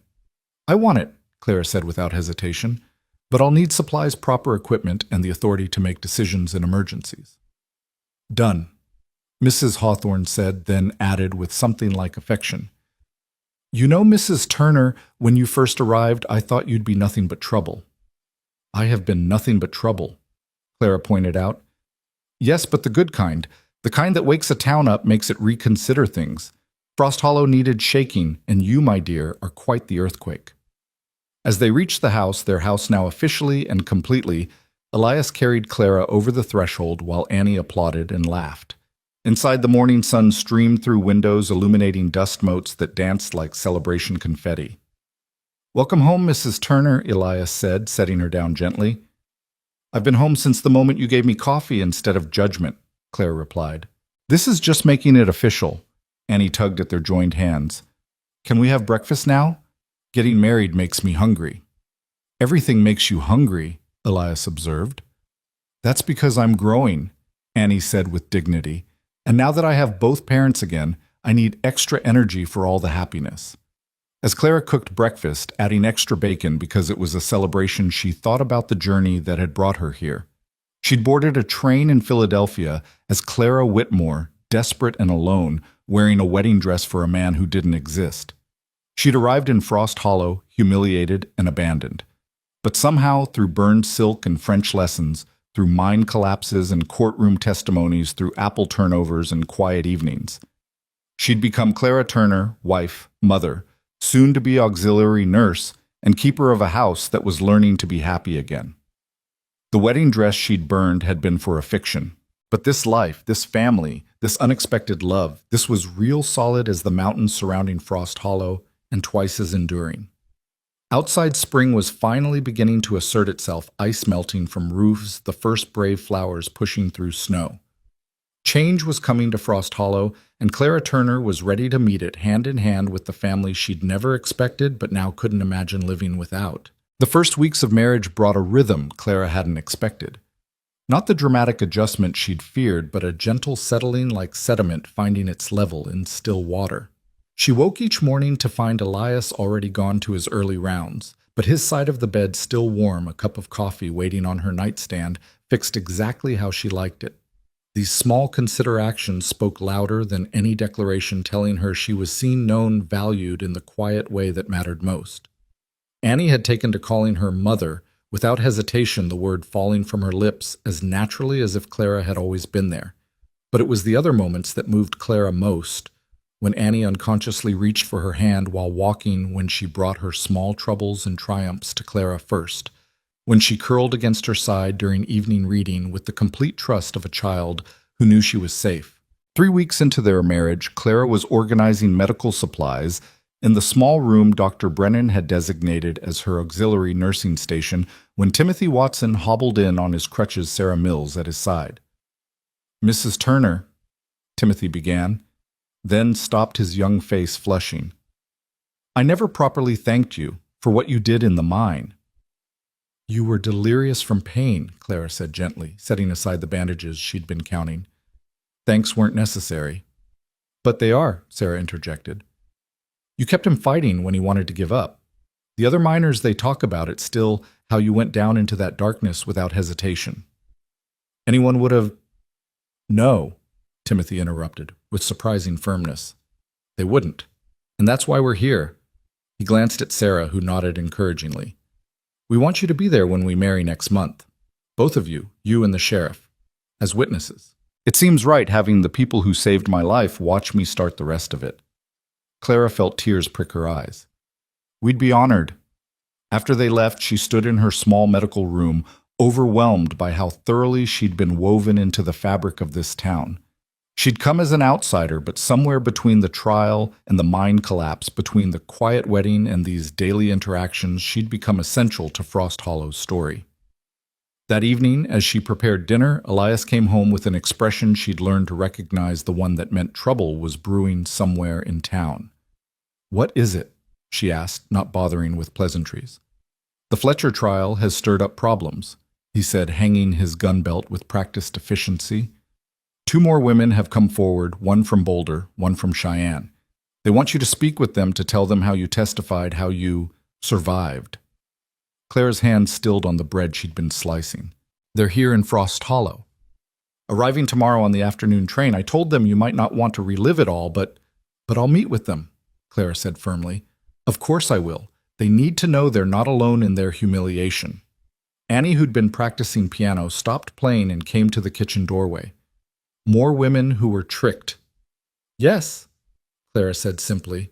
She'd learned that Annie preferred truth to comfortable fictions. "Will you help them be brave like you were?" "I'll try, though bravery looks different for everyone." "You should teach them the French insults," Annie suggested seriously. "It helps with feeling powerful." Despite the gravity of the situation, Elias laughed. "Our daughter's solution to all problems, French profanity." "Our daughter," Clara repeated softly, the words still feeling like a gift every time she heard them. The next afternoon, Clara met the 2 women in her parlor. Their parlor, she corrected herself, still adjusting to ownership of spaces that had belonged to another woman first. Martha Daniels from Boulder was older, perhaps 40, with the weathered look of someone who'd worked hard all her life, only to have her savings stolen by a beautiful fiction. Joan Harper from Cheyenne was younger, maybe 25, with the kind of desperate hope in her eyes that Clara recognized from her own mirror just months ago. "They say you got him convicted," Martha said without preamble. "That you didn't cry or beg, just spoke truth until the jury had no choice but to see him for what he was." "I had help," Clara said, pouring tea with hands that barely trembled. "A good prosecutor, other witnesses, and—" She paused, glancing toward the kitchen where Elias was teaching Annie to play chess, giving her privacy, but staying close enough if needed. "A family that stood by me." "You're lucky then," Joan said bitterly. "I've got nothing. No family, no money, no prospects. He took everything, even my dignity." "No," Clara said sharply, remembering Elias's coffee on that first awful morning. "He took your money and your trust. Dignity isn't something that can be stolen, only surrendered. And you're here, aren't you? Fighting back, that's dignity." "Easy for you to say," Martha observed, gesturing at the comfortable room. "You landed on your feet, Married the sheriff became the town nurse, a regular fairy tale ending. Clara set down her teacup with deliberate calm. Would you like to know what my fairy tale looked like? I burned my wedding dress in a stranger's kitchen while his grieving daughter watched. I faced a courtroom full of people who wanted to see me humiliated. I went down into a mind collapse, covered in another woman's dress because I had nothing of my own. Yes, I found love and purpose here, but not because I was lucky, because I chose to build something from the wreckage instead of letting it bury me. The room was quiet for a moment. Then Joan asked in a small voice, How did you choose that when everything hurt so much? Clara moved to sit beside the younger woman, taking her hands. One day at a time. One small act of defiance at a time. You make breakfast even though you don't want to eat. You help someone else even though you need help yourself. You learn French curse words from an 8-year-old girl. That earned a watery smile. You stop waiting for rescue and become your own rescuer. I don't know if I'm strong enough, Joan whispered. Strength isn't something you have or don't have, Clara said, remembering Margaret's swing still hanging on the porch. It's something you build choice by choice, and the first choice is deciding you deserve better than what he tried to leave you with. They talked for 2 more hours, Clara sharing the practical details of testifying, the questions they'd face, the way Fletcher's attorney would try to twist their words. But more than that, she shared the harder truths, how anger could be fuel, how helping others could heal your own wounds, how love could grow in the most unexpected places if you were brave enough to let it. As the women prepared to leave, Martha paused at the door. You really love him, don't you, the sheriff? It's not just convenience or gratitude.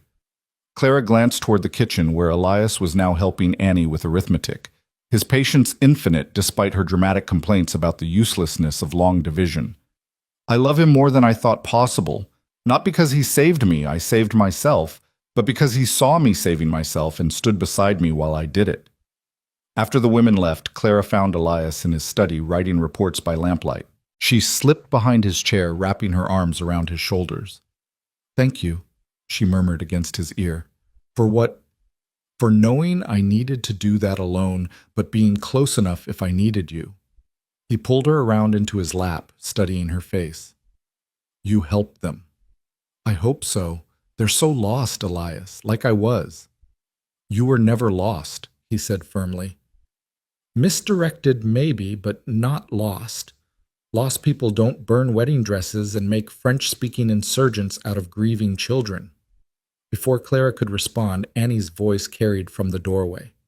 Are you being romantic again? Because dinner's burning.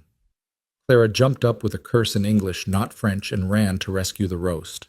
As they sat down to a slightly charred dinner, Annie regaled them with gossip from school, including the news that Mrs. Patterson's niece was coming to town. She's supposed to be beautiful, Annie said with the disdain of a child who found beauty less interesting than intelligence. Mrs. Patterson's already talking about all the eligible men she'll introduce her to. Poor girl, Clara murmured, being paraded like cattle at auction. She mentioned you specifically, Annie added, looking at her father. Said it was a shame you were off the market just when her lovely Rebecca was arriving. Did she now? Elias's voice was dry as dust. I may have mentioned that father only likes women who can shoot curse in multiple languages and perform emergency medical procedures, Annie said innocently. She didn't seem pleased. Annie Turner. Clara tried to sound stern but failed entirely. You can't go around torpedoing potential romances. Why not? You torpedoed mine by marrying father before I could grow up and do it myself. Elias choked on his coffee while Clara stared at the child in shock. What? Annie said defensively. He's handsome, responsible, and makes excellent coffee. If you hadn't claimed him, I would have eventually. That's not how it works, Elias managed. I know that now, Annie said with exaggerated patience. But a girl can dream. Later that night, as Clara brushed out her hair before bed, she told Elias about Annie's declaration. He groaned, covering his face with his hands. She's 8. How does an 8-year-old even think such things? She reads Mrs. Patterson's romance novels, Clara reminded him. We should probably put a stop to that. Definitely. He paused. Though she's not wrong about the coffee. Clara threw a pillow at him, which led to him catching her around the waist, which led to the kind of romantic activities that definitely weren't in Mrs. Patterson's novels, or at least not in the parts appropriate for 8-year-olds. The next morning brought unexpected drama in the form of Mrs. Patterson herself arriving with her niece in tow. Rebecca Patterson was indeed beautiful. Golden hair, cornflower eyes, the kind of delicate features that inspired poetry. She was also, Clara realized, within 5 minutes, desperately unhappy. "I thought the sheriff might show Rebecca around town," Mrs. Patterson said, willfully ignoring Clara's presence in her own home, "since he knows everyone and everything." "How thoughtful," Clara said smoothly. "Though I'm afraid Elias is investigating a theft at the mining camp today. Perhaps Annie and I could show Miss Patterson around instead." Rebecca looked relieved at this suggestion, while her aunt appeared distinctly displeased. "That would be wonderful," Rebecca interrupted, showing the first sign of spine. "If it's not too much trouble, Mrs. Turner." As they walked through town, Annie chattering about various landmarks, Rebecca fell into step beside Clara. "I apologize for my aunt," she said quietly. "She means well, but she's determined to see me married within the year. And you're not interested in marriage." "I'm not interested in the kind of marriage she envisions," Rebecca corrected. "Convenient, practical, loveless. I'd rather be alone." "Sometimes the unexpected marriages are the best ones," Clara offered carefully. Rebecca studied her with intelligent eyes. "You mean yours?" "The whole town talks about it, the mail-order bride who married the sheriff within a month of arriving. They do love their gossip. They say you transformed him, that he was frozen with grief until you arrived." "We transformed each other," Clara corrected. "That's how real love works, mutual transformation, not one-sided rescue." Before Rebecca could respond, they heard shouting from the direction of the general store. A crowd had gathered, and at its center stood Jack Morrison, red-faced and drunk, despite the early hour, pointing an unsteady finger at Clara. "There she is," he slurred, "the woman who destroyed my marriage with her lies and implications." "Your drinking destroyed your marriage," someone called out, but Morrison ignored them. "You had no right," he continued, advancing on Clara. "No right to spread gossip about me when you're nothing but a fortune hunter who seduced a grieving man." Clara felt Annie tense beside her, ready to unleash French invectives, but she placed a calming hand on the child's shoulder. "Mr. Morrison, you're drunk and embarrassing yourself. Go home." "Don't tell me what to do, you—" Whatever insult he planned was cut short by Rebecca Patterson stepping forward. "Mr. Morrison, I presume. How fascinating to meet the man everyone whispers about. Tell me, is it true what they say about you and the miners' wives? Or should I ask Mrs. Patterson directly? She seems to know everything about everyone's business." Morrison paled, his attention diverted. "Who are you?" "Someone who recognizes a bully when she sees one," Rebecca said pleasantly. "And someone who has no patience for men who threaten women in the street. Sheriff Turner might arrest you for public drunkenness, but I'll make sure everyone from here to Denver knows exactly what kind of man you are. I have connections you can't imagine, Mr. Morrison." "Would you like to test them?" Morrison stumbled backward, then turned and fled, leaving the crowd murmuring with appreciation and surprise. "That was magnificent," Annie breathed. "Can you teach me to do that too?" "When you're older," Clara and Rebecca said in unison, then looked at each other and laughed. As they continued their tour, Clara felt a kinship forming with this unexpected ally. Rebecca, it turned out, had come to Colorado not for marriage, but to escape an engagement her family had arranged in Boston. "I'm supposed to be visiting my dear aunt for my health," she explained. "In reality, I'm hiding until Frederick finds someone else to marry." "And your aunt doesn't know it. She thinks I'm pining for Frederick and need distraction, hence her matchmaking efforts." Rebecca sighed. "I should tell her the truth, but she's so excited about marrying me off to someone rugged and Western." That evening, Clara invited Rebecca to dinner partly from kindness and partly from curiosity. Elias was polite, but clearly uncomfortable with the beautiful stranger at his table, relaxing only when Clara caught his hand under the table and squeezed. "Miss Patterson," he said as Clara served dessert, "what are your plans while in Frost Hollow?" "I thought I might help at the school," Rebecca said. I have teaching experience, and Mrs. Chen mentioned they're overwhelmed with the miners' children. You want to teach miners' children? Annie asked, surprised. But you're fancy. Annie, Clara warned. It's all right. Rebecca laughed. I am fancy, I suppose. But fancy doesn't mean useless. I speak 4 languages, play 3 instruments, and can recite Shakespeare from memory. Surely some of that could benefit children who might not otherwise learn such things. Could you teach me piano? Annie asked eagerly. Mrs. Chen is lovely, but she only knows hymns and they're all boring. Annie Turner. Mrs. Chen is a perfectly good— I'd be happy to, Rebecca interrupted, if your parents agree.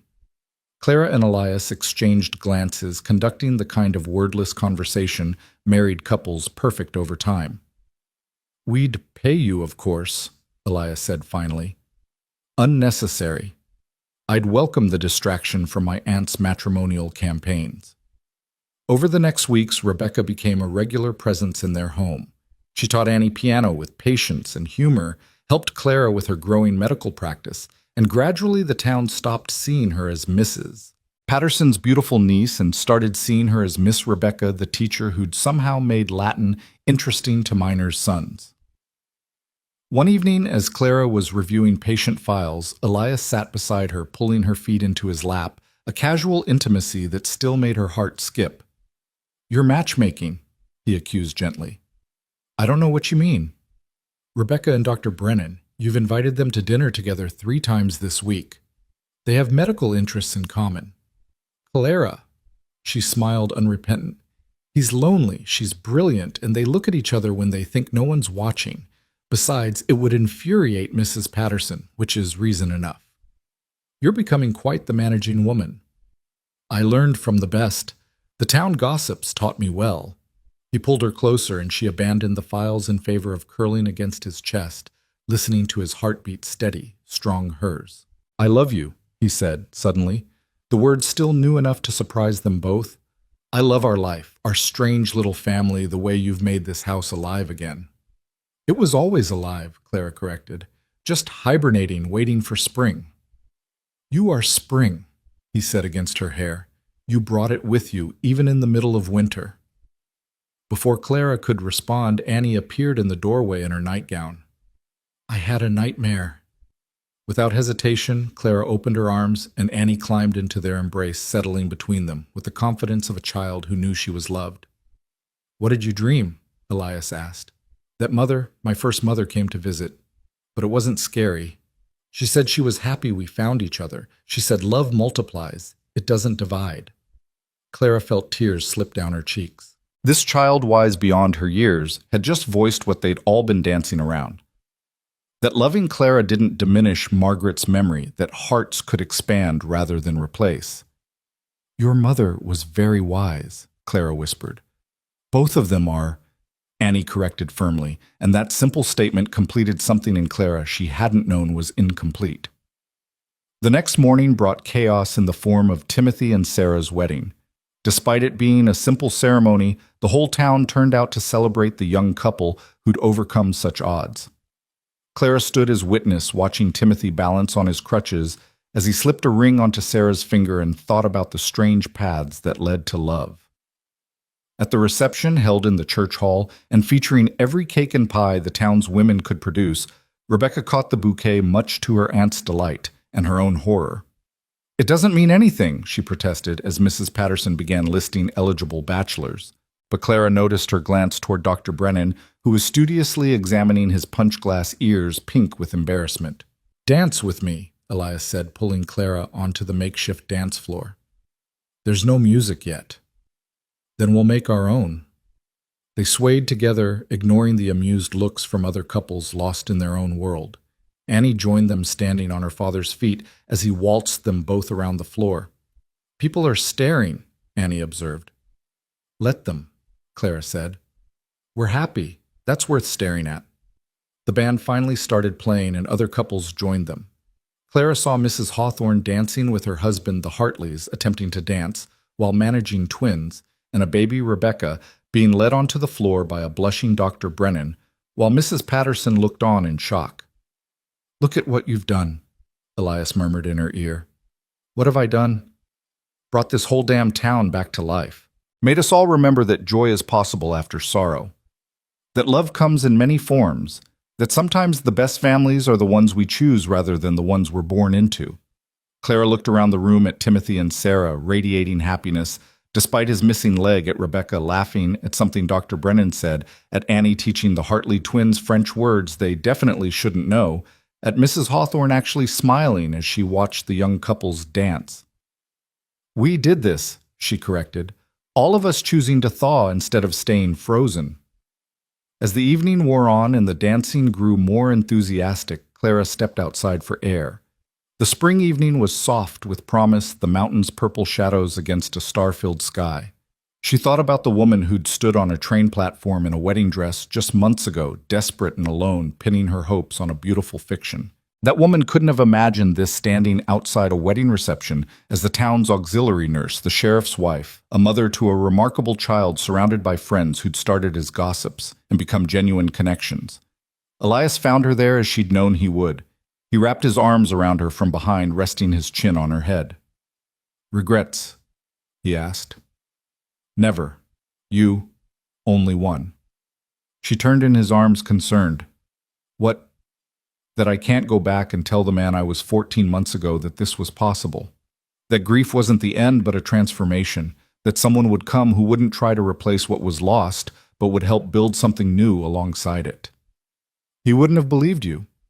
No, Elias agreed. He needed to discover it for himself, with the help of a certain abandoned bride with a talent for French insults and apple turnovers. They stood together, watching stars appear, the sound of music and laughter drifting from the hall.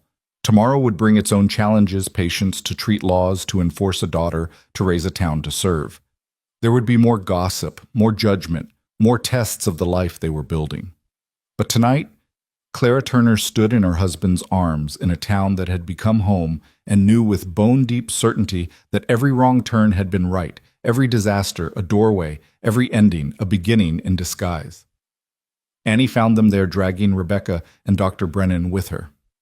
We're going to watch the stars, she announced. Dr. Brennan's going to teach us constellations. As the five of them stood in the Colorado nightheads, tilted back to the infinite sky, Clara felt the last of her old self slip away. Clara Whitmore, the desperate woman in the wedding dress, was truly gone. In her place stood Clara Turner, wife, mother, healer, and proof that sometimes the most beautiful stories were the ones that grew from the ashes of our carefully laid plans. Make a wish on the first star. Annie instructed them all. Clara closed her eyes but found she had nothing to wish for. Everything she needed was right here, the family she'd chosen, the town she'd claimed, the love she'd built from honesty and burnt silk, and the brave decision to stay when leaving would have been easier. What did you wish for? Annie asked her. For spring to last. Clara said, though, what she really meant was for this moment, this feeling, this unexpected perfect life to be real and lasting and hers. Spring doesn't last, Annie said practically, but it always comes back. That's better than lasting, it's renewable. Elias laughed, the sound rich and full in the mountain air. When did you become a philosopher? When you two started being so dramatic about everything, Annie retorted. Someone has to be sensible. As they walked back to the reception, Clara felt the truth of Annie's words settle into her bones. Spring didn't last, but it returned. Love wasn't permanent, but renewable, chosen again each morning, built fresh each day from small acts and large mercies. The music spilled out to meet them, and Clara let herself be pulled back into the dance, into the light, into the life she'd never planned but couldn't imagine living without. Around her, Frost Hollow celebrated not just Timothy and Sarah's wedding, but survival itself, the triumph of choosing joy after sorrow, connection after isolation, thaw after freeze. Isham Farsis. And at the center of it all, Clara Turner danced with her husband and daughter. No longer the abandoned bride, but the woman who'd taken abandonment and alchemized it into belonging, who'd proven that sometimes the most beautiful love stories were the ones that began with everything going wrong.